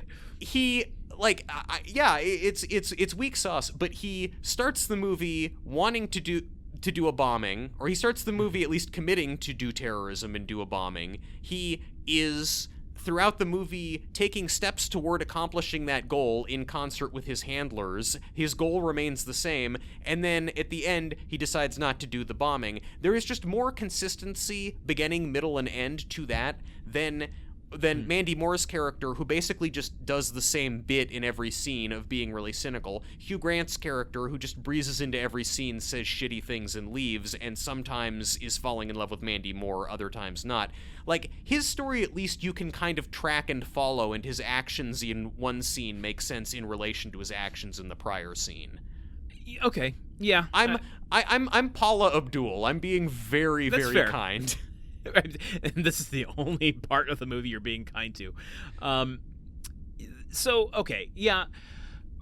What else can we talk about with, like, what this is saying about, like, the American culture surrounding the war, the fear, the, like, because there is a point too when Willem Dafoe is giving a press conference about why America hasn't seen the president in so long. They're all thinking he's got some sort of disease, or, you know, like, there's something wrong with him, and Willem Dafoe gives what should be, like, out of a satire line about, you know, the terrorists are still out there and they're going to end the world at any moment. You know, that's still an ever-present danger. Mm-hmm. Like, making those kind of extreme statements in a comedic way feels very much like the satire that this was intended to be. But yeah. And then, you know, ends the press conference early before really having to answer for anything. Yeah. So, like, it's the things are starting to tie together a little bit, but it's not very tightly wound. It's not. I think that a lot of that security state paranoia, which was very present and was very driven by the Bush administration at the time, that is kind of the biggest nod to it that we get.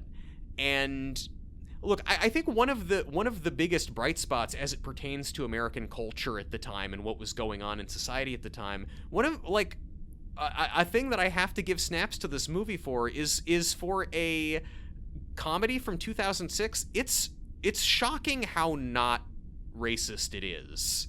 Like, there's obviously some tropes and shit in here that don't age great, but stacked up against a lot of other movies that were being made in this time period, it looks really good, because they send Omer to America to live with his extended family in Orange County. They make very clear... Oh, good. I'm glad you're mentioning this. They make very clear that these people are not terrorists. These are just family members. They don't know he's a terrorist. They think he's just studying.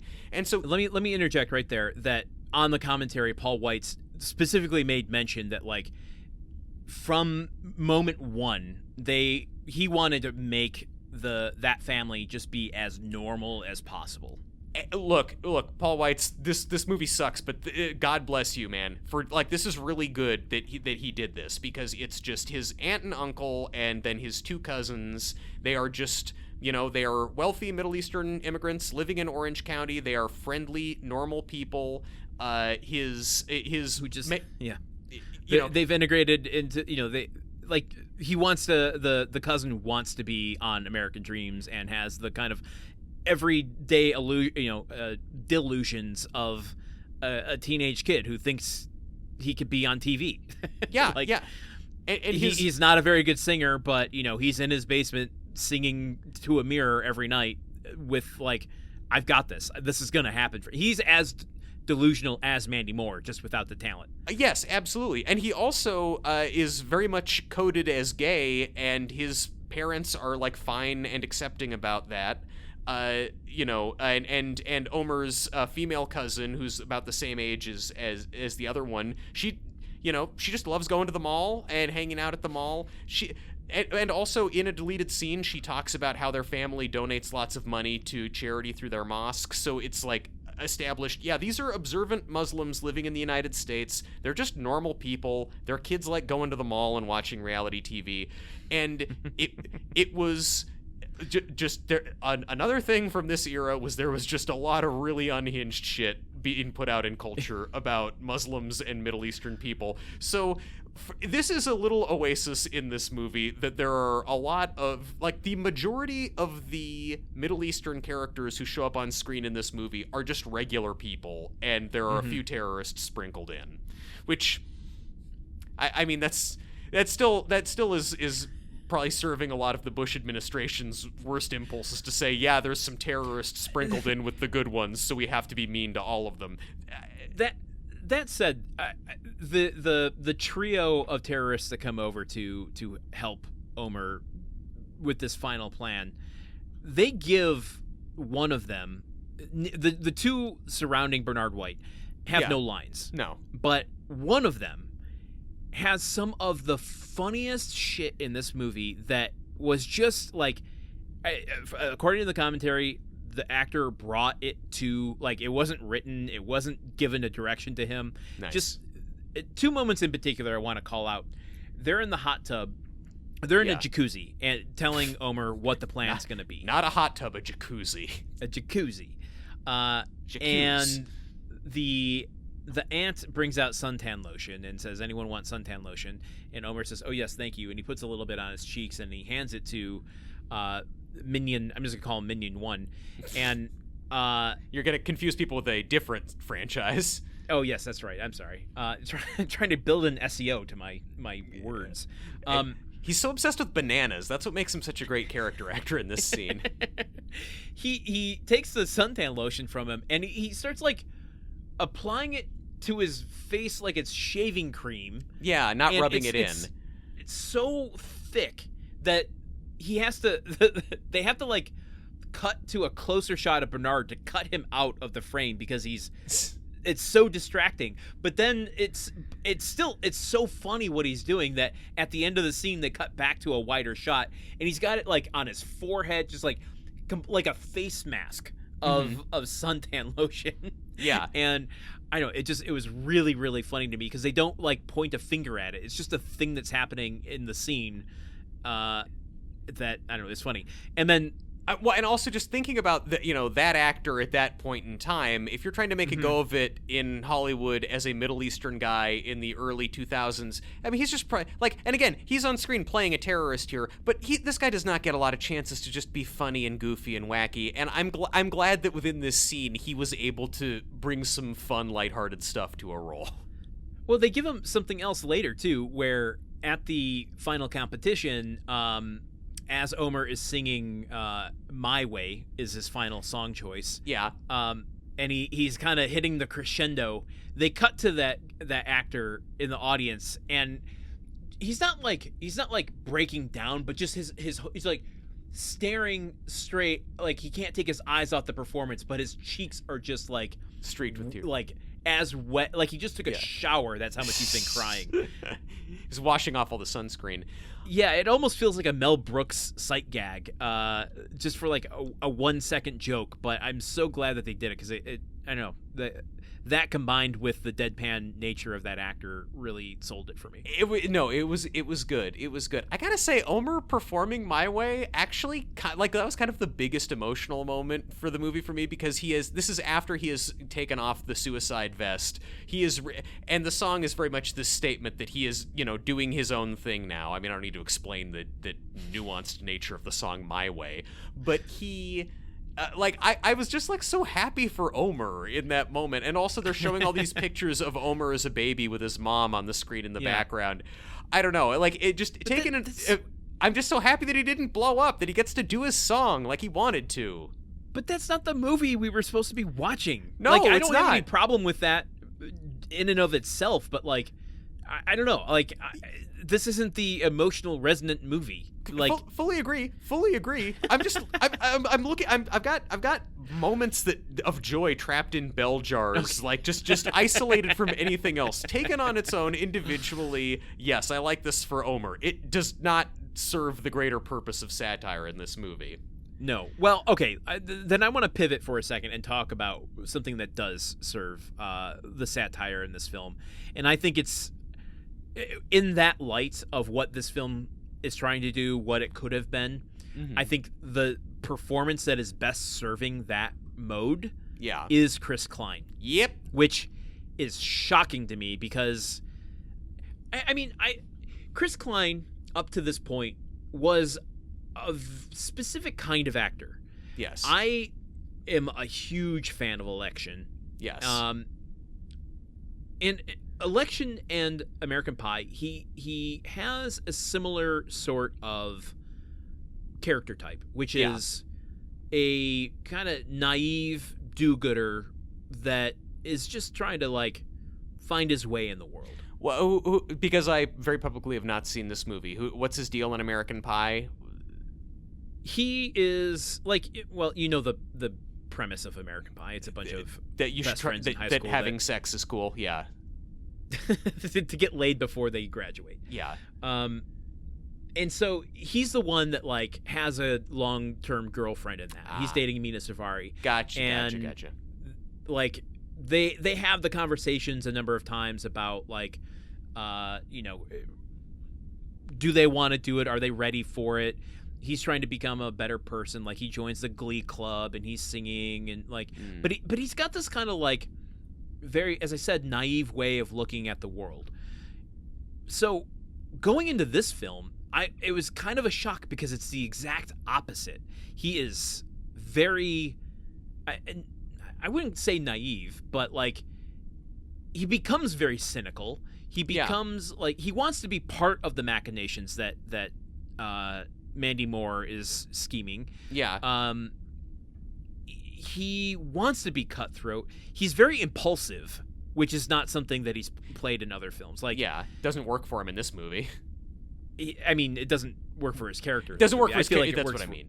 Yeah, it works for his performance. I think, because his like his I've never for another thing, I've never seen him with better comedic timing, which I think is very important to this role and to a satire where like you don't in this sort of film want to like be you don't want to be in on the thought process. I feel like you want to just see someone go, that didn't work, pivot, let's go down another direction.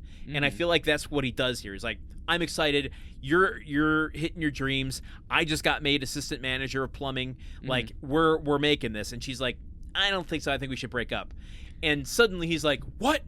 And he goes out and joins the army. And the next time we see him, he's walking up to the front door with an army t-shirt saying, ma'am, I'm going to go and prove myself to her, and she's going to be with me always. And he lifts up his shirt sleeve, and he's got her face tattooed on his shoulder. Yeah. And then, like, the next thing we see of him is, like, deployed in Iraq, and he's in a truck. A truck on the way to a war zone, and talking to another soldier who says, just don't get shot. And the second that they say don't get shot, like a stray bullet goes through the side of the thing and hits him in the arm, and then he's,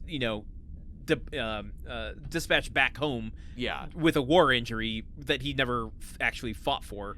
So, but he accepts it as the injury that, like, I got injured in the war, and comes home with it. Yeah. Like, he's sent there, like, 2 weeks after joining the army. He is in Iraq because he explains of an accelerated program. They're that desperate for people. And I do like the naive, nice guy that he's playing going into this. Like, in that first scene when he's, like, being all nice and supportive to her in her room, and then Mandy Moore, like, she's looking at herself in a handheld mirror, and then she throws it aside and it shatters against the wall, and he just looks at it with shock and he goes, babe, 7 years.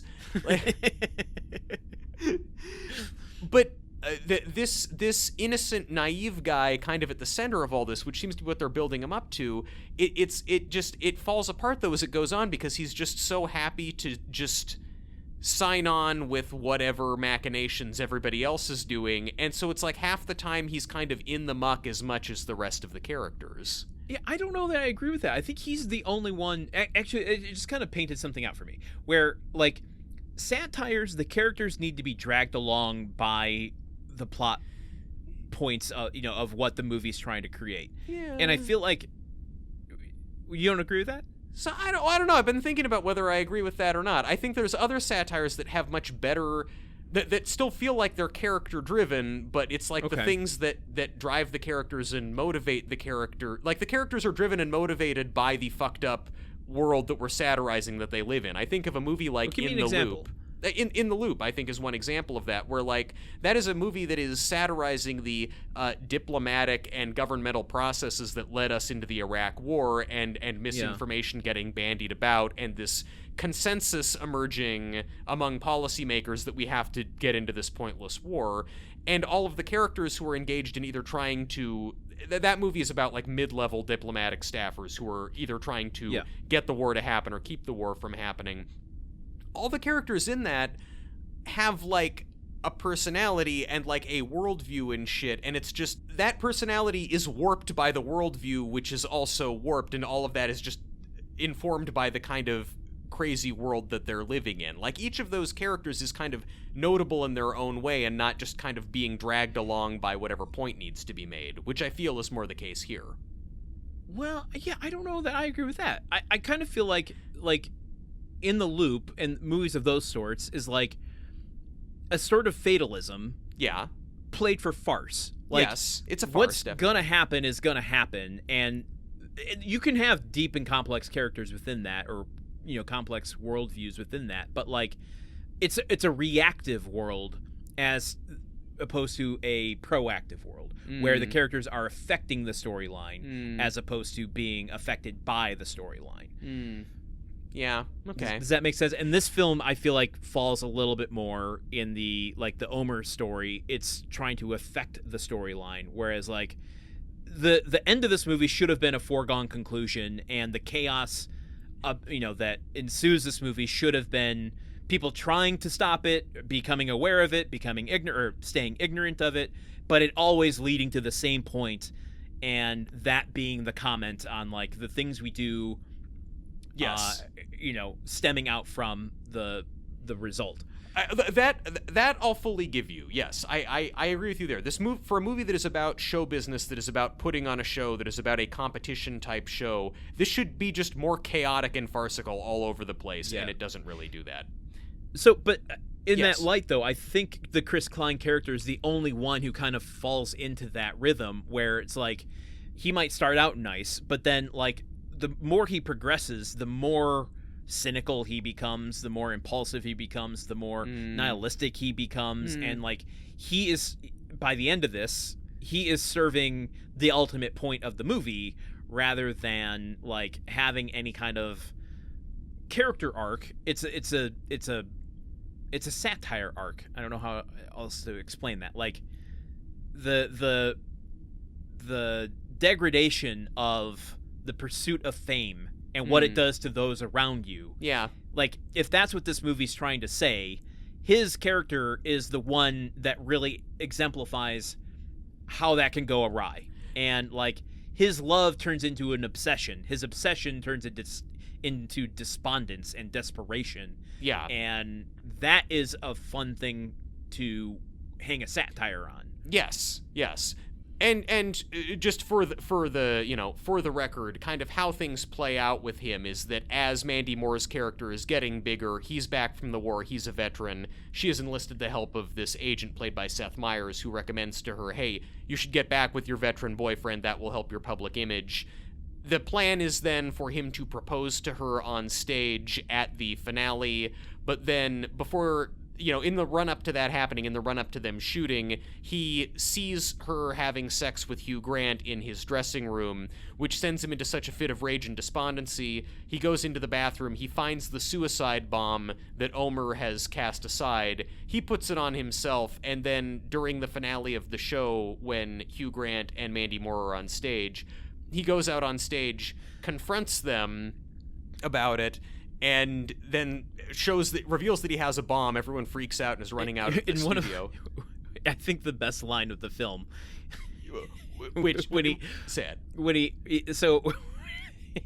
he comes out on stage, and they all think he's going to propose, and Mandy Moore is kind of got that like, oh, okay, I didn't know this was coming at all, sort of like fake playing it up sort of vibe, and he, instead of proposing, he like calls her out and is like, how dare you?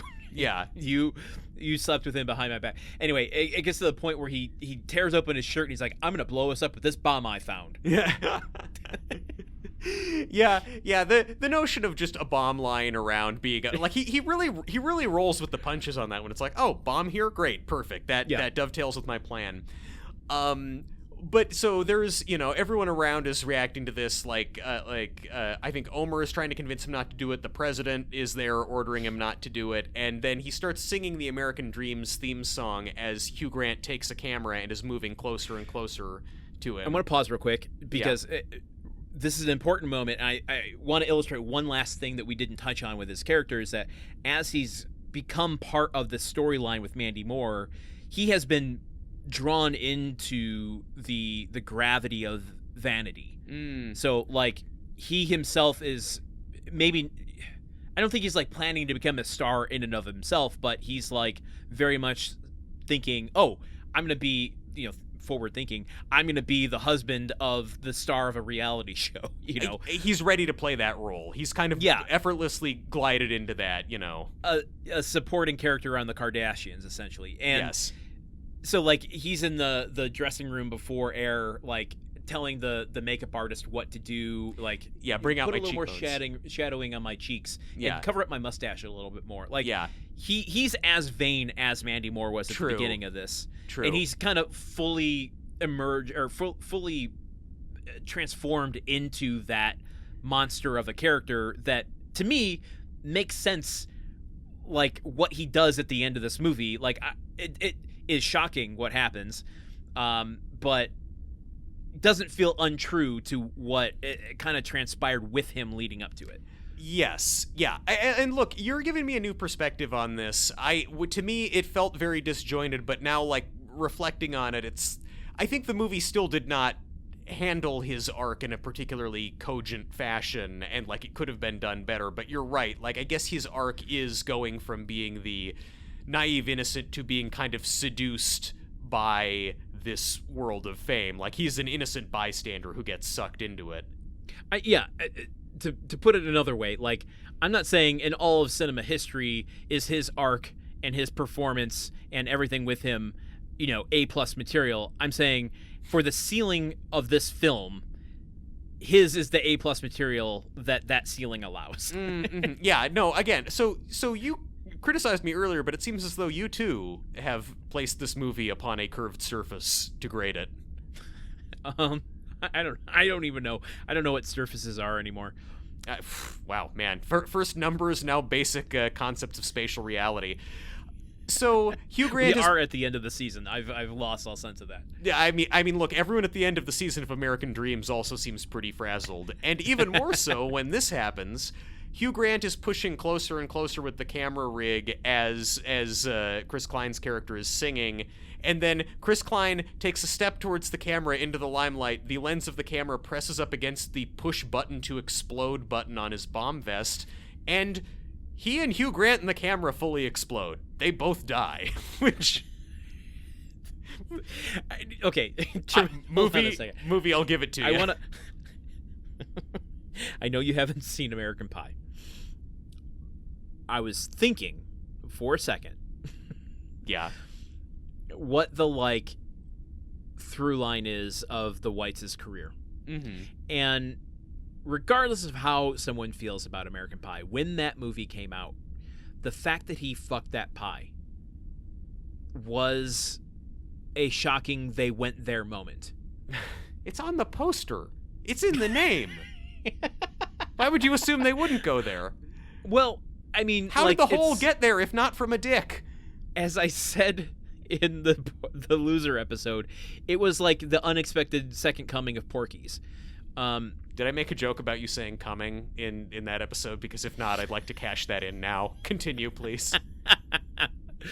So, the fact that whether or not they succeed, he is willing to go to the place that you don't think he'll go to. Does that make sense? He will fuck a pie and he will blow up Simon Cowell. The same thing. The same level of depravity. Oh God, guys. If our issue in the early 2000s was people fucking pies and not blowing up buildings and planes, would have been a much more lighthearted time. I get what you mean. I agree with you that he's the one who goes there in all of the movies. Who does the thing that the movie kind of says on the tin, even if you weren't expecting it would actually do that. That's the thing. It's he goes there. I just don't necessarily think I agree with how he gets there. Yeah. Do you agree with how he gets there in American Pie? Do you condone all of those actions? Yeah, okay, that's good. It's kind of sweet. The pie's a little less sweet after what happens to it. What I find interesting and prescient about this in the movie is that the only act of terrorism in American Dreamz is committed by a white man from a depressed town in the upper Midwest with a military background who is very angry at a woman, and that is a very accurate portrayal of what almost all terrorism has looked like in the U.S. for the past quarter century. Truman, I just got your Joker comment now. That finally clicked with me. And that's the thing. I first wrote down this movie is Joker, and then was kind of building out the other stuff about it being a satire that thinks it's smarter than it is. And then only later did I realize, this does also end with a talk show host getting killed on live television. So, I mean, even I was a little, late to the game on that. Interesting. Yeah. Oh my God, we're already so far into this episode. I think I'm going to save some of my notes for next week. Is there anything big that we didn't touch on that you want to touch on with this? I mean, the biggest thing is that after the bombing, the epilogue basically, Omer, everyone votes after the bomb goes off, and Chris Klein winds up becoming the winner of American Dreamz. Mandy Moore becomes the new host now that Hugh Grant is dead. Omer goes on the road with a touring production of Grease. We see him singing Greased Lightning. This is by far the best performance of Greased Lightning we have ever watched on any of the podcasts we've made. And President fake George W. Bush becomes a good president because now he's reading his briefings. And that's basically... It's the end of this movie. Okay, here's the thing I have to say. This movie is by far the most sympathetic to fake George W. Bush. If your political satire has the most sympathetic character be the most powerful person in the world, you're not doing satire. You're not doing right. it right. If you're providing comfort and the benefit of the doubt to the guy who's at the top of America, no, that's not. You can call it satire, but that's not satire, dog. I think that's it. Okay. I mean, there's the critical reception, which I think is important to discuss. Yeah. Okay. Give me a few thoughts of. Okay. I'll start with this. All right. I got the general sense that critics did not like this. Yeah. Except for, God bless his heart, Leonard Maltin. Who just is ever the optimist. I feel like for some reason he just loves movies, and he wants to love movies, and he wants movies to love him back.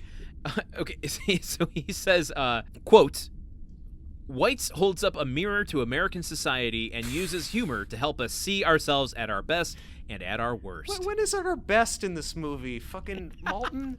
Maltin, what are you doing? Motherfucker gave 2.5 stars to Laser Blast in the 70s, and both me and the Mystery Science Theater people are not going to let him live that down, and now he's digging the hole deeper. What do other people have to say? Okay, so I want to give you... I'm just going to read some clips from some reviewers, which I think paints a very interesting picture. So we've got Joe Morgenstern at the Wall Street Journal said, "Don't be offended. None of this stuff really means anything. It's just a goof about a lot of dumb stuff going on around us." Okay, I feel like you could say that about anything in life. Well, yeah, but he says that it's just a very dumbed down take on satire. Okay. It's not going very far. Anthony Quinn, writing for The Independent, said, "This movie takes on more than it knows how to handle. Paul Weitz's previous writing and directing credits, including About a Boy and Good Company, make up a strong CV, but this latest movie should be excluded from it."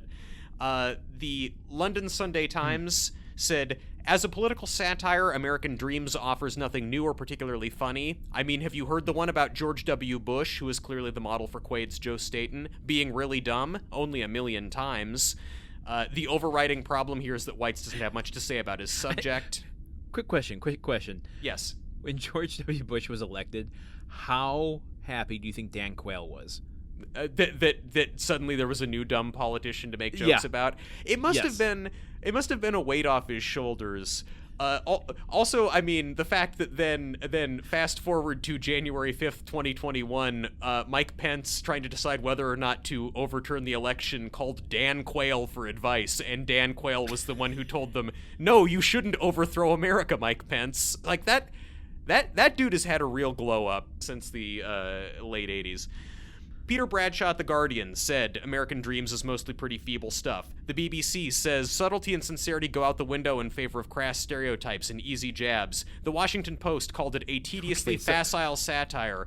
Nathan Rabin... Basically, what you're proving here is critics can give a 3-hour podcast in one sentence. Nathan Rabin from the AV Club. "Great satires draw blood. American Dreamz barely nicks the surface." Yes, you're correct. Now. Yeah. Now. Yeah. Okay. I'm going to read a bunch of excerpts which I've stitched together from Roger Ebert's review of American Dreamz. Now, Roger Ebert, as regular listeners will recall, oftentimes has like kind of the most balls-on accurate take on movies. He was very up on The Last Song. He like just he is this man is a true scholar of cinema who gets it. Yeah. Quote, "American Dreamz satire is mean, tending towards vicious. The president resumes public life with an earpiece so that his chief of staff can dictate, word for word, his response in every situation. That many Americans believe Bush has used such earpieces, and that he rarely, if ever, reads a newspaper, brings a certain poignancy to these scenes." This is dark comedy in the spirit of Dr. Strangelove, a movie that thought the unthinkable. I was surprised at the movie's daring, at its frank depiction of the Bush-like president as the clueless puppet of his staff. American Dreamz has a kind of reckless nerve. It's the riskiest political satire since Wag the Dog. Does American Dreamz go too far? Is it in bad taste? That would depend on what you think satire is supposed to do. Satire, by definition, goes beyond the norm. It exaggerates. It's partisan. It's unfair. It offends those who believe others, not themselves, are too stupid to know it's satire. And it alarms those who think that some things are not laughing matters. To them I recommend Lord Byron, and if I laugh at any mortal thing, 'tis that I may not weep. Wait. Is Roger Ebert recommending Don Juan DeMarco over American Dreamz? He had to stop his review halfway through and go home to do something. He got so horny by this brutal and creative takedown of George W. Bush. I really no shame or disrespect to Roger Ebert, rest in peace, King. But the preeminent film critic of the 20th century, passionate scholar of film who watched more movies than anybody else, thought that American Dreamz was actually pretty good. It broke my brain that he really liked this movie a lot. I can only think that this really spoke to Roger Ebert because he was the sort of left-wing type who was just really fucking mad about George W. Bush. Again, I can sympathize. And he also has just enough snobbery that I think he really did hate American Idol and really believed that American Idol was like trash. This is the man who late in his career unfortunately made the dumb assertion that video games weren't art and never would be. I mean, Roger Ebert wasn't 100% on the mark all the time. No, of course. He was a brilliant writer. I mean, I even think like at times he would get caught up in his own like opinion about something. Like North is not the worst movie ever made. True. But his take on it is infamous. One might also say that probably Reminiscence isn't quite as bad as we gave it. Truman, you're forgetting the experience. I need to get in the butt juice and remember it. No, like I think Reminiscence is my North. That is the movie that just pushes the buttons to make me angrier than I've ever been in my life. But fair point. Well, I think it all illustrates that, like Hugh Grant says in this film, and I've mentioned it once before, we're all human, and that means we all have flaws, and flaws mean we're all freaks. Yeah. So Roger Ebert is just human, and he has flaws, and because he likes American Dreamz, that makes him a freak. I'd say that makes him a super freak. A song that's in this movie that we didn't talk about. Yeah, one of the, I think probably my least favorite use of the song Super Freak in a movie released in 2006. Giving a shout out and a tip of the hat to my buddy Little Miss Sunshine. Oh, God. All right. Why do you think this film was forgotten?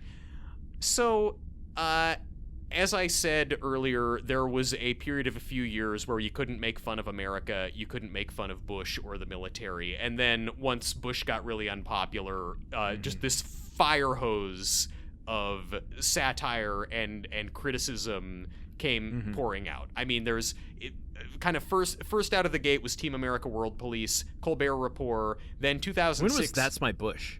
That's My Bush was actually in 2001, and it was canceled like over the summer. But okay, like this movie was greenlit in 2005 during the summer, which is right when his approval ratings started tanking. And clearly a lot of other movies were too, because in 2006 you've got American Dreamz, you've got Southland Tales, which is also kind of a like. Oh God, fuck that movie. Yeah, that's a real. I don't know if that movie's forgotten. That's just famously bad. That's just reviled. But you know, it is a critique of the war machine and the national security state. You've got, it pains me to say this, Borat, which is a satire about America. 2007, you've got Death of a... Just blast on through that before I can make a joke. I'm full speed ahead. 2007, Death of a President, which is a movie literally about George W. Bush getting assassinated. You've got, at that 2007, you've got the show Lil Bush on Comedy Central. Then you've got animated. Yeah, it's animated. It fucking sucked. Yeah. Okay. And then 2008, you've got W starring Josh Brolin. There was just this time period where there was just a whole lot of media criticism of the Bush administration. American Dreamz was part of that. It's probably one of the weakest ones in it. I don't know if it's worse than Lil Bush.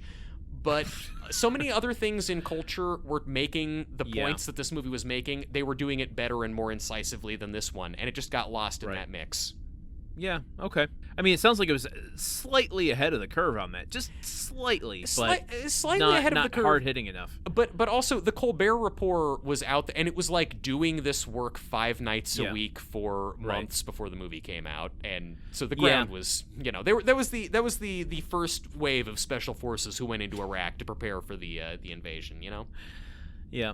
It's hard to outside of what we've already argued, give a concise reason why this was forgotten beyond what you just said. I think that, as we've talked about many movies before, the studio system, the grinding gears of making a movie come to fruition, sometimes just doesn't serve. Like, this movie is kind of a miracle that we even got to see it, because I don't think it's a movie that can exist in the form that it's intended to be. Yeah. It wouldn't get the budget that it needs, which means it wouldn't get the actors that it needs, which means it wouldn't get the release that it needs. At least not in 2006. Maybe, in the streaming era, we could find some way of making that work. But there's just, because the only way to get this released is to water it down, to make it more broad, to make it more narrative and less satire focused. I feel like it and because it's Paul Weitz, again, not really criticizing him specifically, but he's not Robert Altman. No. He doesn't have final cut. He's not going to come in here and be able to argue for his artistic vision. Yeah. This is what only could have come out of this situation. And it's just not what it needs to be or what it was intended to be, and thus it kind of just got left in Forgotten Town. If this movie had been greenlit in 2007 or January 2008, when Bush's approval rating was 35%, I think maybe they could have gone a little harder, but then I don't think you get a movie like this once Obama's in office. So there was there was a thin, because no one wanted to look back that far. Yeah, no one, and once Obama got in. Yeah, and Obama didn't want to look back to that era and maybe investigate and prosecute some of the people involved with the Iraq War. No, we were moving forward. It was just this is very much a time capsule. It is it really could only exist at a very specific time. Yeah.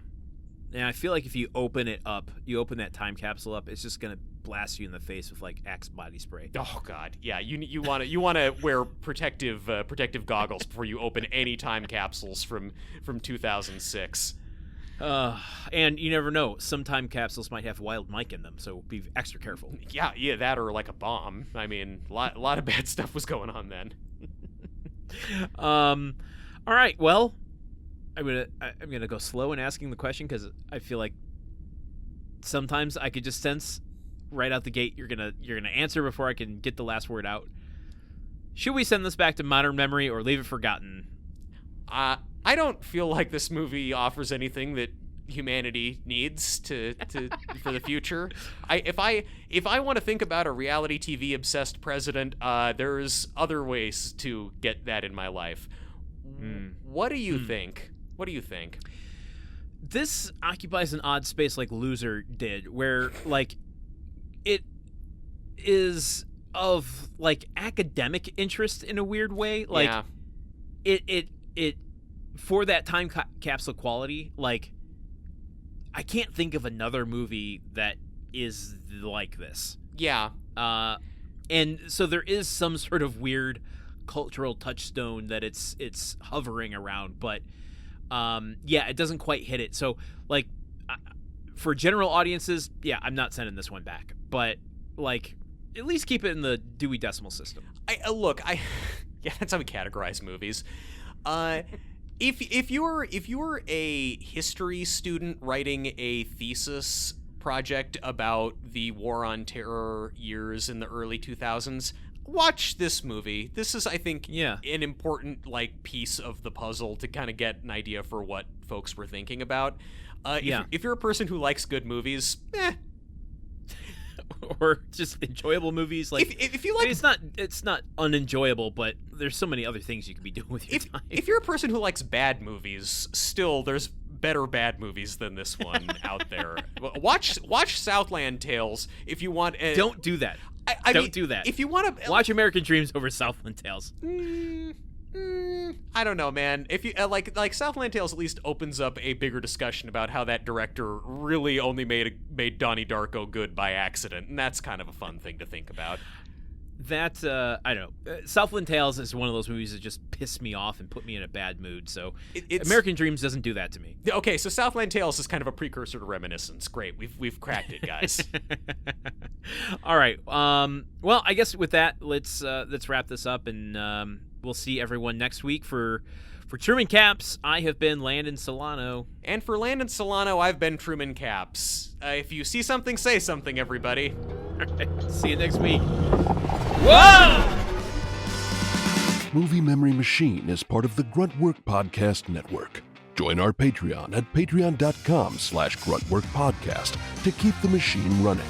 Theme song by Porky's Groove Machine. Rate us on Apple Podcasts or wherever you listen. For more information on today's show, visit MovieMemoryMachine.com.